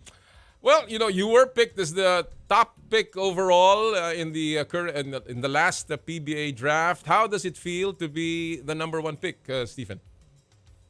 It feels great. It was a long time to get here, but again, I'm super excited for the challenge and the responsibility to come in and try and help Terra Firma win as many games as possible. And, our goals are, trying to make the playoffs and just to have a overall really good season. So, so far practices have been great. The guys have been, very accommodating and helping me out with the system, and same with the coaches and the staff, and everyone has made me feel really welcome. And so I'm really excited, like I said, just to continue this basketball journey now in the PBA, and hopefully I can have a successful season with Terra Firma. Talking about your basketball journey, it has been a while. You went into the NBA draft, of course, back in 2014, and you've been around in many countries. Your last stint, of course, was in Romania, where you even won a bronze in the Euro Cup a couple of years ago. But at age 31, you are one of the oldest rookies that has ever come, and maybe the oldest top draft pick. I'm not too sure about that, but maybe one of the oldest. Why? The question, of course, that is begged is, why only now, Stephen? Why did you finally decide to join the PBA? Oh, yeah. That's a great question. I think the opportunity arose this summer for me to get my passport. And so up until this point, I think the only way I would have been able to play in the PBA was to slide in as an import. And so, those opportunities haven't, arise up until this point. And so mainly, once I got that passport, it's kind of like, hey, let's just, jump ship. And, I've been playing in Europe pretty much my whole career. And right. I just sought this as a new challenge and new opportunity. And, when I started this whole basketball journey, I don't know, maybe 9-10 years ago, to at least get one season in the Philippines was always my goal. And, now that I'm actually here and, in the country and getting to play in the PBA, like, again, it's definitely a privilege for me. And, I'm just, again, like, I can't explain how excited I am to finally have my passport and be here and compete and to show, my teammates, the league, and everyone, what I'm about on and off the court. And again, I just can't wait to compete and hopefully have a successful season. Yeah, you are, of course, Phil-American. Your full name is Stephen Jeffrey Carino Holt. Is the Carino side the Filipino side? Yes, sir. Yeah, it's my mom's maiden name, so it's right. I have two names. And where are the Carinos from here in the Philippines, Stephen? Grandmother's from Angeles City, and my grandfather was from San Fernando. So Pampanga. So you're a Kapampangan, Kabalen. That's how they call the people from Pampanga. And these people are the ones that are really cook some of the best dishes in the country. Do you have any siblings? Yes, I have a younger sister, Alyssa. She also graduated at St. Mary's. She played soccer there as well. She works at Nike at the world headquarters in Beaverton, Oregon, and hopefully her and my mom will be able to fly out for Christmas and get experience that time as a family together. So I'm super excited for that. How much of your side is Filipino? I mean, for instance, how much were you in touch with your Filipino side here in the Philippines? For starters, I know I probably have a bunch of family out here, so I just need to use my contacts from my mom's side and to hopefully get in contact with some of the family members that I have out here. But like I said, this is my first true experience in Manila, so everything is new to me. But I'm sure as games start and family members know that I'm out here, they'll for sure probably come to games and I'll get in contact with them. And, absolutely, it's going to be a great experience on and off the court for me. Well, a lot of people want to know you more. How Filipino are you? Do you eat Filipino food?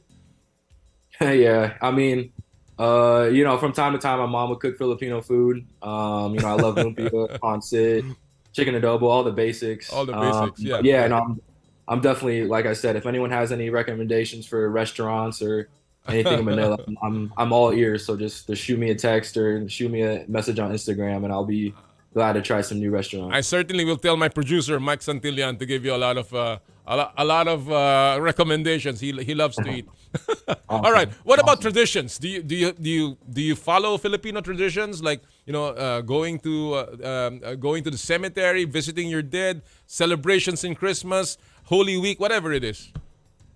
Yeah, I'm Catholic, so I mean, as we all know, it's very rooted in us in day in and day out.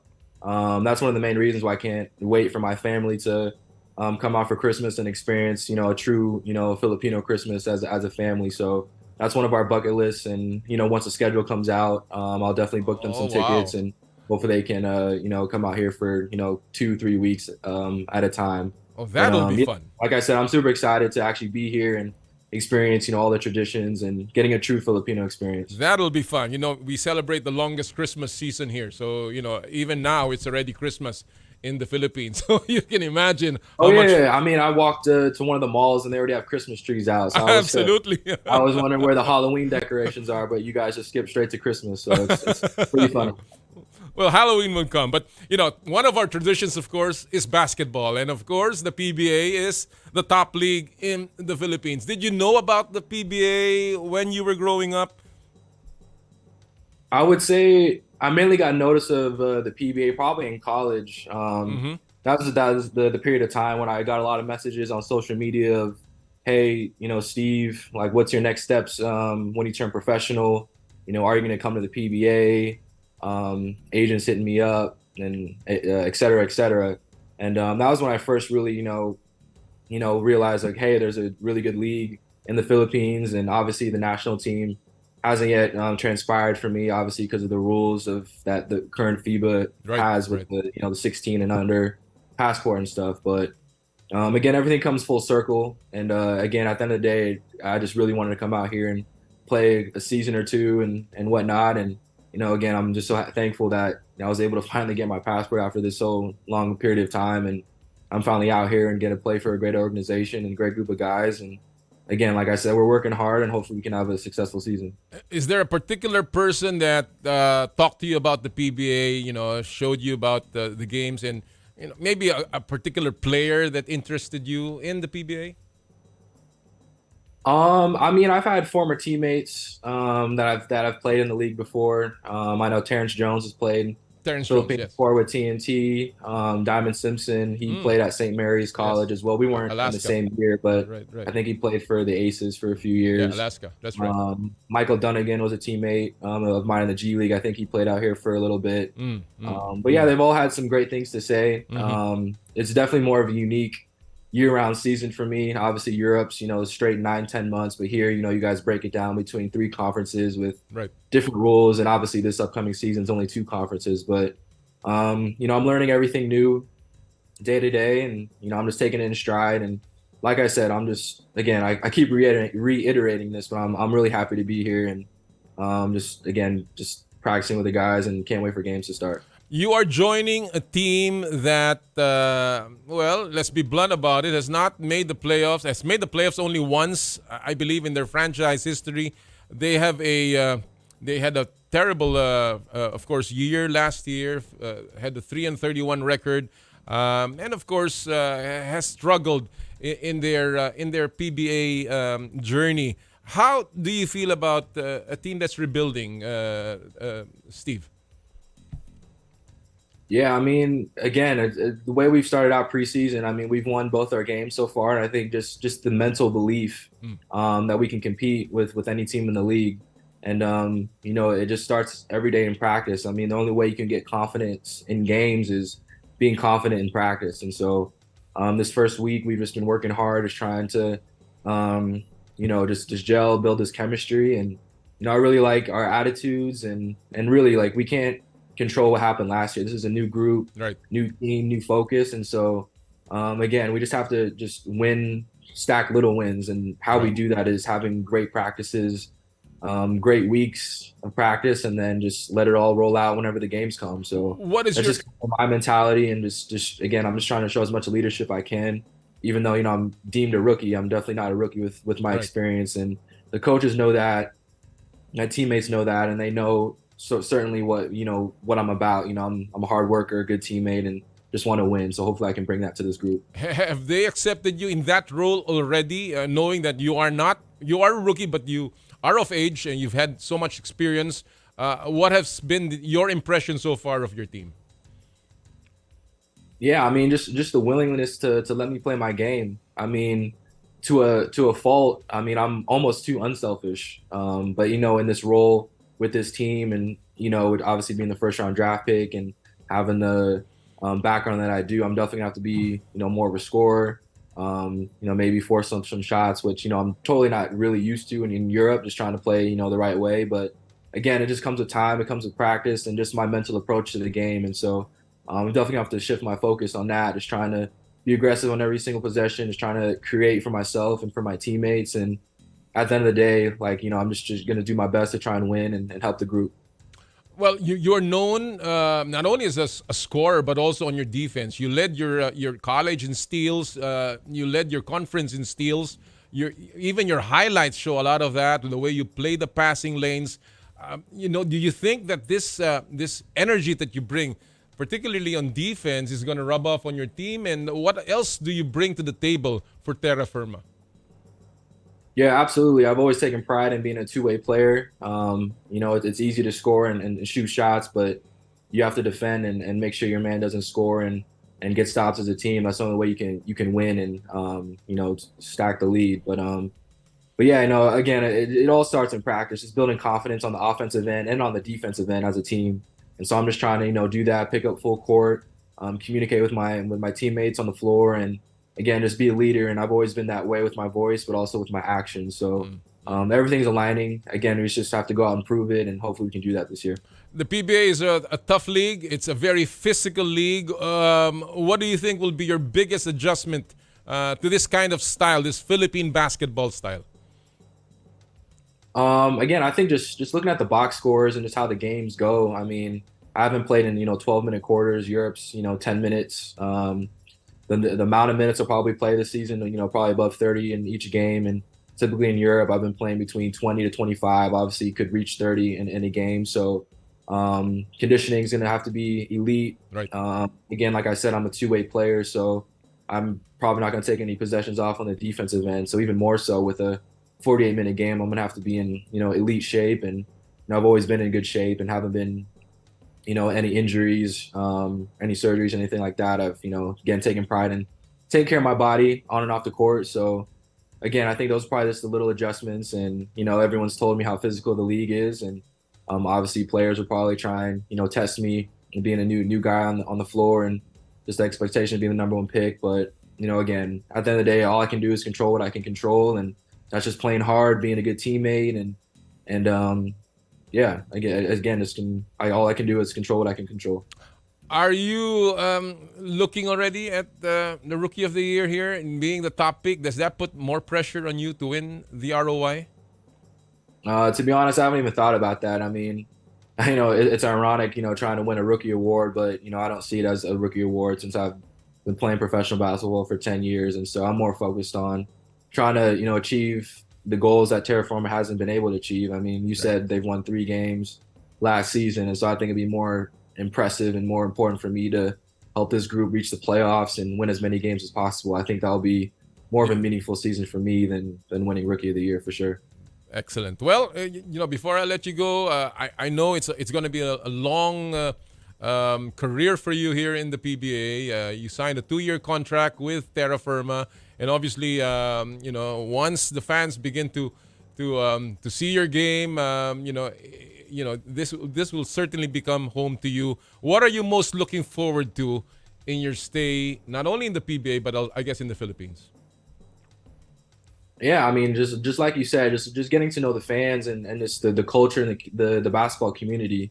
I mean, just the support everyone receives at every single level is just second to none. And so that's one of the main things that has excited me for me to finally be out here is to, okay, like, I've been able to have a solid career in Europe, but really no one knows me in Asia. And so this is my first experience. And, I think obviously my teammates and coaches have learned, quickly that, I'm a good teammate. I go about my business the right way. I compete. I'm all about winning. And so now it's just for me to show my game for the rest of the league and the rest of the country and the rest of Asia and whoever tunes into our game. So, yeah, I mean, the games are going to be coming up pretty quick, and, we're just got to keep working hard, and hopefully we'll be ready. All right. Well, Steve, we look forward to seeing you in the court. We're all excited to finally see Stephen Holt play in the PBA, and we wish you all the best. Stay away from injuries and have a good and long career in the PBA. Again, congratulations, and thank you so much for joining us today. No, I appreciate the wishes. Thank you for having me. Thank you. Mga kaibigan, ang number 1 pick overall ng PBA, Stephen Holt, just about ready to show what he's got in the PBA. Hindi po to any kind an ordinary rookie. He is 31 years old and he's been around, so you can imagine the kind of experience that he has, and he certainly will be a big help para sa Terra Firma Jeep na kailangan ang tulong. Sana lang wag ma-trade kaagad. Alright mga kapatid, bago tayo magpatuloy, silipin muna natin ang golden moments this week in sports history. Power and Play with Noli Eala. October 14, 1916 o 107 years ago, wow, ginanap ang pinakaunang PGA Men's Golf Championship sa Siwanoy Country Club sa New York. Nanalo dyan si Jim Barnes at 1 hole lang ang lamang niya kontra kay Jock Hutchinson sa 36-hole final. Ang premyo noon sa prestiyosong tournament ay tumataginting na $500. Jim Barnes wins the inaugural PGA Championship this week in sports history. Nako, grabe. Ngayon po ang labanan pagdating sa golf, milyong dolyares. In fact, halimbawa si Victor Hovland won back-to-back tournaments. He won $18 million. Hindi na po $500, kaya layo na ng narating ng sports. Talking about malayo na ang narating, well, our next set of guests have certainly shown na hindi lamang malayo na ang kanilang narating, kundi malayo na rin ang narating ng kanilang sport na jiu-jitsu. At yan po ang ating itatampok in the spotlight. Power and Play with Noli Eala. They are the queens of the Asian Games. Mga bago nating gold medalists at nagbigay ng karangalan sa ating bansa. World champions, now Asian champions. Kasama po natin ngayon in the spotlight ang Asian Games gold medalists Meggy Ochoa and Annie Ramirez at ang Asian Games bronze medalist Kyla Napolis. Magandang umaga, Meggy. Thank you for joining us. Hello. Good morning po. Thank you, Meggy. Good. Congratulations to you. Annie, good morning. Thank you for joining us today. Ani? Good morning po. Yon. At si Kyla. Magandang umaga, Kyla. Medyo wala yatang audio si Kyla pa. Nakamute ka ba o ano? Yan. Tingnan natin. Hello, good morning. Yon. Alright.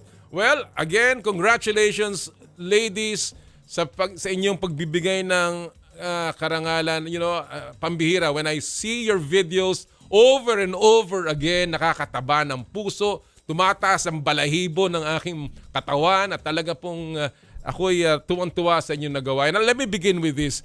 And I know because ang dami nyo naikwento, even yung graphic, very vivid showing. Maggie, I'll start with you. Gaano kahirap ang journey mo patungo sa podium? We know about your injury and your sickness. But even before that, gaano kahirap itong journey mong ito patungo sa gold? Napakahirap po. Napakarami pong dinaanan this year. Even before the competition po. Actually, this entire year, marami po talaga akong struggles na dinaanan. Start of the year po, sa personal life, may mga struggles po talaga akong dinaanan. And then, alam naman natin na sa SEA Games, nagkaroon din po ako ng isang serious injury na parang yan na po yung pinaka-serious injury ko sa buong jiu-jitsu career. So matagal po akong hindi naka-sparring ng maayos. And then only 2 months before Asian Games po ako talaga nakapag-training ng maayos. And then, ayun na nga, dun sa mismong Asian Games ay nagkaroon tayo ng sakit and na-injure din po sa semifinals. So talaga pong punong-puno ng struggles yung journey na ito. Oo. Anong lakas, nagbigay ng lakas sa loob, ng loob mo, Maggie? Iisa lang po yan. Ang Diyos po talaga ang nagbigay ng lakas ng loob sa akin. Kasi alam ko po na dehado ako sa lahat ng aspeto. Like physically, even mentally, emotionally, lahat po bagsak. So ang ginawa ko lang po talaga is nagtiwala po ako sa Diyos. Kasi yun na nga po, para sa Kanya din naman po yung laban na ito. Kasi it's for His glory po. Kaya yun yung iisang motive na nakalagay po sa isip ko. Kaya nabuhos ko din po lahat. At the same time, nakapagtiwala po ako sa Kanya at alam ko na ibibigay niya yung lakas na kailangan ko. Amazing. Amazing story. Ani, marami nagsasabi, naikwento mo na rin na pamula noong 2018 na hindi ka, na-frustrate ka, up to 2023, talagang ininda mo yun. Tell us your journey going to the top of the jiu-jitsu world, sabi niyong pagkapanalo sa Asian Games. Anong mga sakripisyong pinagdaanan mo, Ani?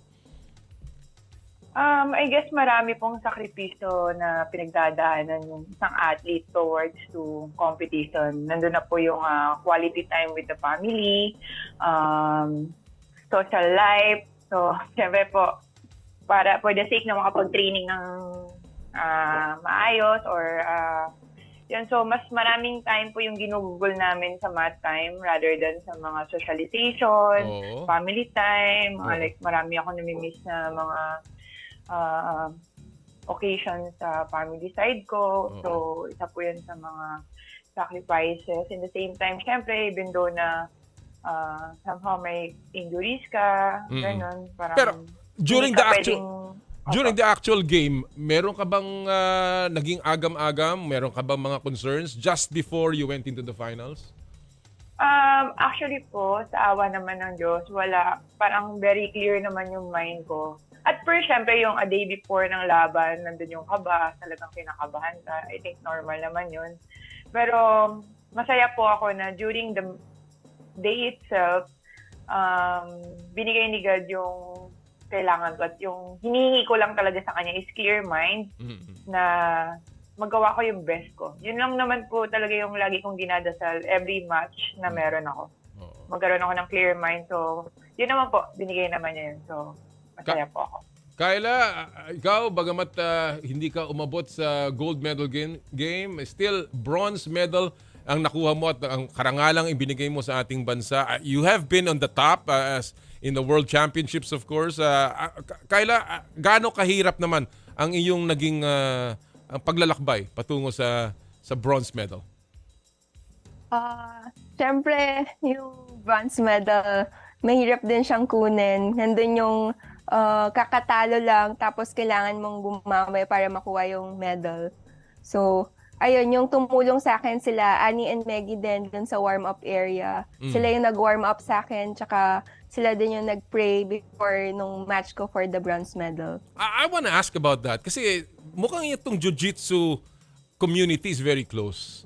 Parang kayo-kayo mismo talaga. Even during the pandemic, I've heard about these stories na kayo-kayo nagkakatulungan. How close is this community, Kyla? For me, kahit na iba-iba kasi kami ng pinagtitrainingan, iba-iba kaming gym. But when it comes to training na every Sunday, nagtutulungan kami, and during competitions, of course, na kahit anong kailangan, kung kailangan ng masahe, kailangan mo ng warm-up, kailangan mo ng ganito, andyan sila lahat para tumulong. So, lahat naman goal namin is maiangat yung isa't isa.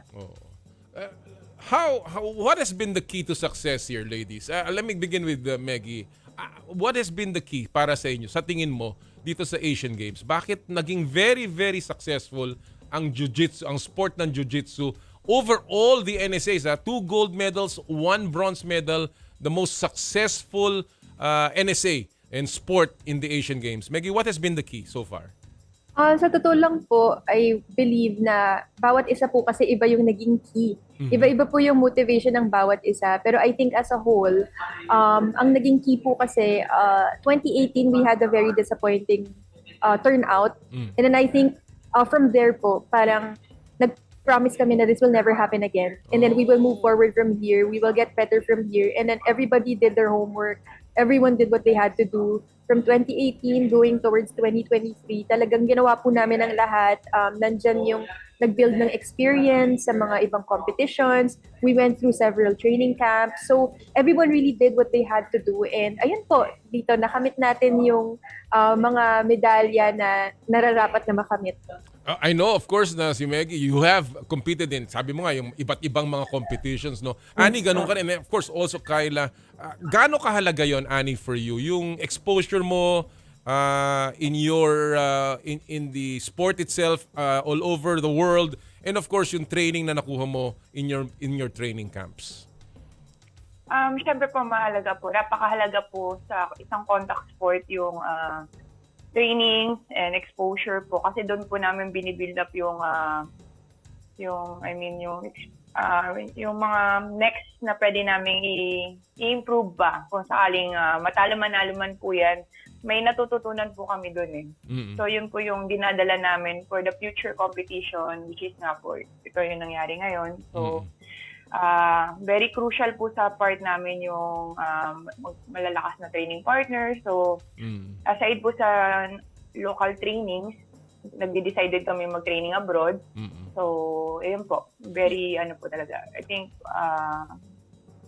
malaki po siyang, bagay na magawa po namin yung mga yon prior to big competition po. Kayo ba, Kyla, meron din kayo, kasi sa boxing, meron tinatag na sparring partner eh. Kayo ba may ganun din? And nakakakuha ba kayo ng sparring partners sa labas na hindi Pilipino? Yung ba importante rin sa inyo, Kyla?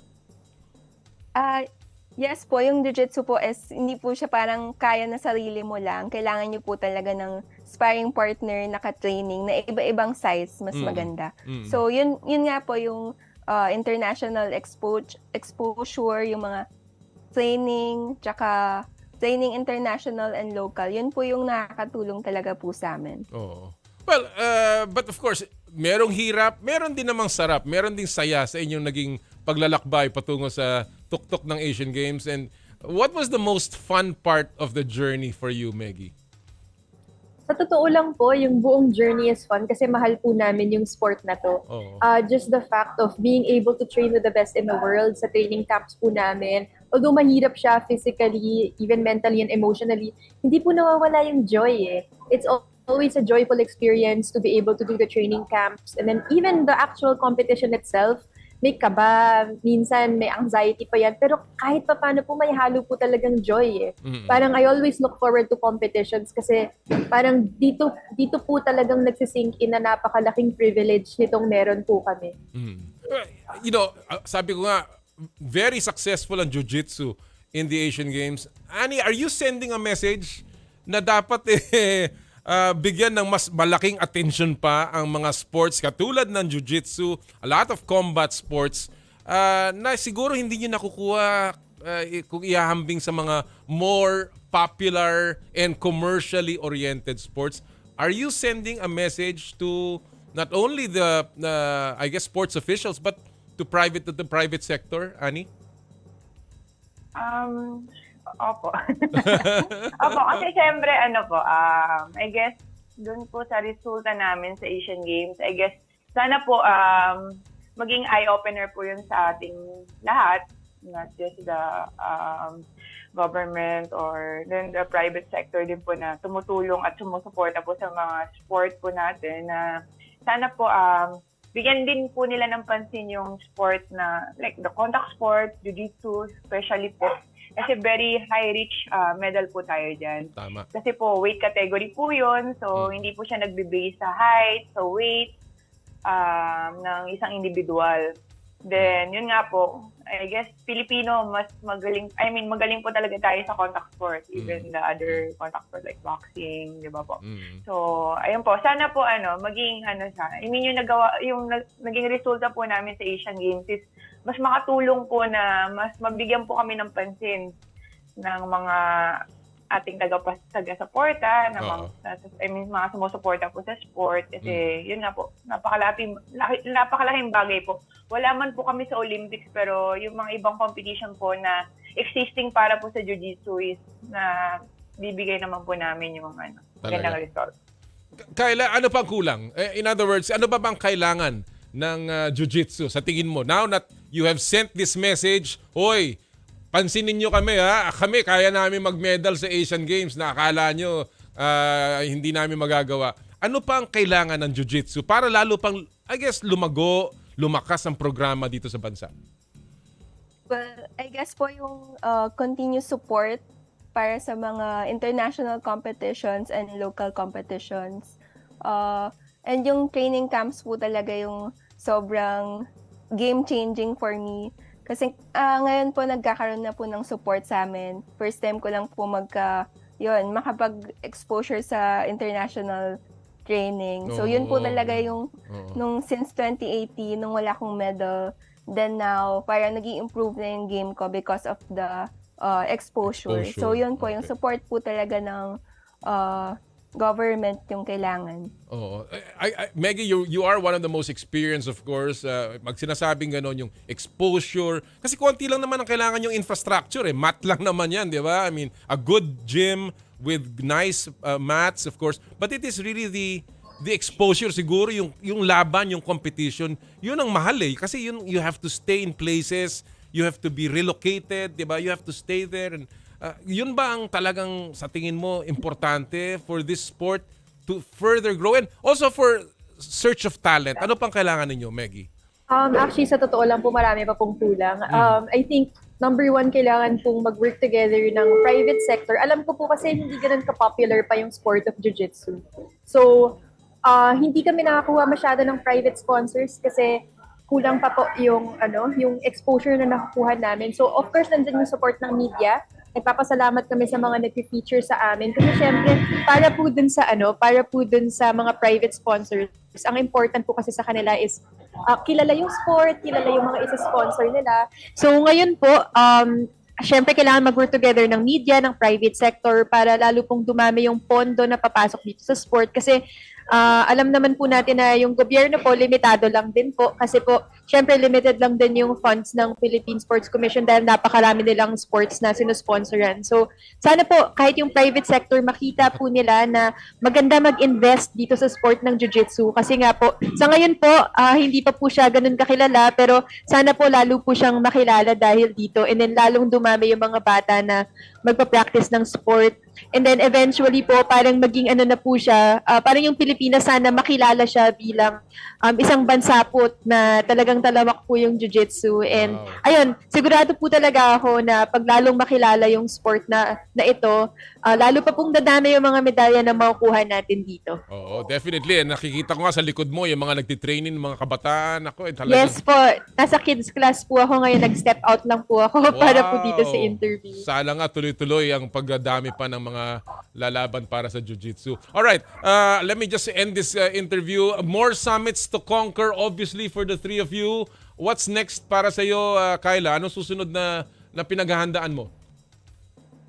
Yung ngayon po pinaghahandaan ko po is yung latest na sa October 22 po yung World Combat Games. So nag-qualify po ako doon. So hopefully better turn out than Asian Games. Nako, talagang pagdadasal natin yan. World Combat Games. Yan na, nakaganyan na ako para manalo tayo. Annie, ikaw, what's next? What's the next mountain to conquer para sa iyo? Yung next po namin is IMAG na po next year. IMAG na, so, okay. Apa. Oo. And Meggie? Ako po may competition pa po ako sa November, yung World Pro po. And may mga estudyante din po kami na lalaban. So, doon po hindi lang po ako magiging athlete, pati coach po. Alright. Alam ko na may konti kayong insentibo na manggagaling sa PSC and of course sa ating pamahalaan. Paano naman kami? Biro lang. Anong plano sa incentive, Annie? Ano ba mga paggagamitan mo ng insentibo mo? My guess po, kailangan po mas maging matalino po ako sa paggamit ng incentives po. So, yun po yung kailangan kong aralin. Negosyo ba? Negosyo? Gusto ko po sana, kaso lang baka po mahirapan akong pagsabay yung business and pagiging athlete po. In the same time, nagtuturo din po ako. So, pag-aaralan ko po munang maigi para po hindi rin naman po masayang yung incentives na makukuha ko po. Kyla, ikaw, what about you? Anong plano mo sa incentives mo? Po kasi nababalitaan po. meron yan. Parang kalahating milyon yata yun sa'yo pag bronze medal. Parang ganun yata So yun po, yung laging plan ko naman po sa incentive is mapunta sa training. So sa mga international training. So yun talaga yung gusto ko So passion ko yun. So hindi naman siya masasayang, mapupunta naman din siya sa skill. So yun. And Meggie? Ako po, number 1 is bayad po ng utang. Yun po, kasi nagpagawa po kami ng bahay. Nice. So, may mga kailangan pa po akong bayaran. And then, of course, meron na rin pong nakalaan para sa mga donasyon na ibibigay. And then also, yung katulad ng kay Annie, for investment din po para po sa kinabukasan. Alam mo, saludo ako sa inyong tatlo. Meggie, you know this. Saludo ako sa iyo for all your advocacies. Being a platform for women and for the sport, you are a terrific ambassador kayong tatlo. Pagpatuloy niyo sana ang inyong ginagawa at more luck sa mga competitions sa sasalihan niyo. Go Jiu-Jitsu at sana lalo pa lumago ang sport ninyo. Maraming salamat for joining us today. Congratulations. Thank you po. Thank you po. Mga kaibigan, ng mga reyna ng Asian Games sa Jiu-Jitsu, Meggie Ochoa, Annie Ramirez, and Kyla Napolis. Nako, pagmamalaki po natin yan. Kahit saan tayo pumunta, talaga pong world-class athletes and world-class people. Yan ang mas mahalaga. And of course, pinag-usapan natin si Justin Brownlee kanina. That's how we end the show. Let's be good people. More than anything, more than athletes. At the end of the day, let's be good people. And in the meantime, gusto ko pong i-announce lahat ng ating mga nanalo o napanalunan. Yung mga nanalo po ng ating mga palaro dito. Unang-una po yung sa ating Joyride top-up promo. Ang mga nanalo ngayong araw pong ito, Karen Nalin Honra, Judith Benaventura, Vilma de los Santos, Jonathan Colobong at si Jezzy Marie Lee. Nalo kayo ng 1,000 pesos e-wallet credits mula sa Joyride Super App. Yung nanalo naman ng ating pong limited edition Joyride Aqua Flask last week. Pakita natin nga, Santi, ito. Ang nanalo po ay si Denden Miram. Yan kanilang creative picture. Siya po yung pasahero, Denden Miram. At yung rider ay si Adrian Velasco, our driver partner. Both of you will win Joyride Aqua Flask ngayong last week po. And finally, yung pong ating M2 tea drink na Pulso ng Bayan. Well, ang ating pong napili ay si Gilbert Nas Montejo. Ito sinabi niya, kung totoo man ang result na yun na may substance ng cannabis, pwedeng nakuha niya sa pag-inom ng gamot sa injury niya.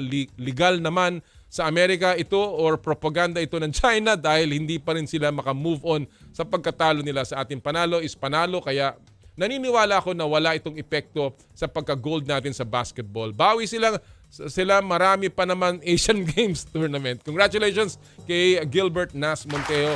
And the second winner is Art Castro. Ito naman ang sabi niya, nakakagulat po pero wag natin siyang husgahan agad kasi may second test pa po.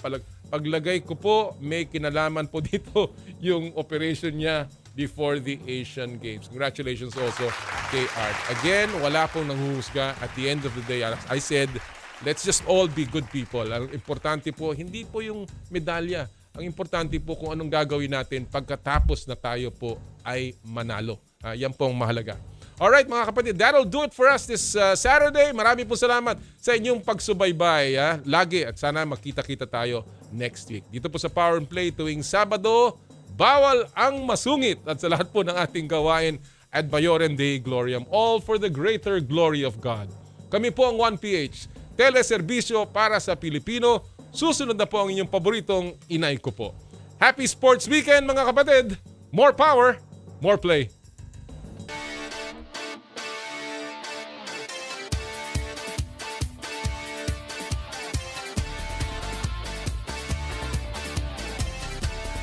Sa kapwa ko Pilipino, ipagmalaki ang galing na meron tayo.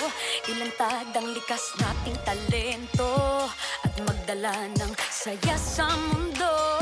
Sa harap ng pagsubok ay di susuko, para sa pangarap tayo'y porsigido. Magpakitang gilas na at huwag magpatalo, ipagdiwang natin ang Pilipino. Yan ang Pinoy. Mula noon at hanggang ngayon, talento natin ang bida. Mula sa simpleng bakuran hanggang entablado natin ipakita. May pagsubok man ng Pinoy, pinalalakas ng saya. San man tayo sa pulo, Chumbe, Sibay, Lakay, Amiga.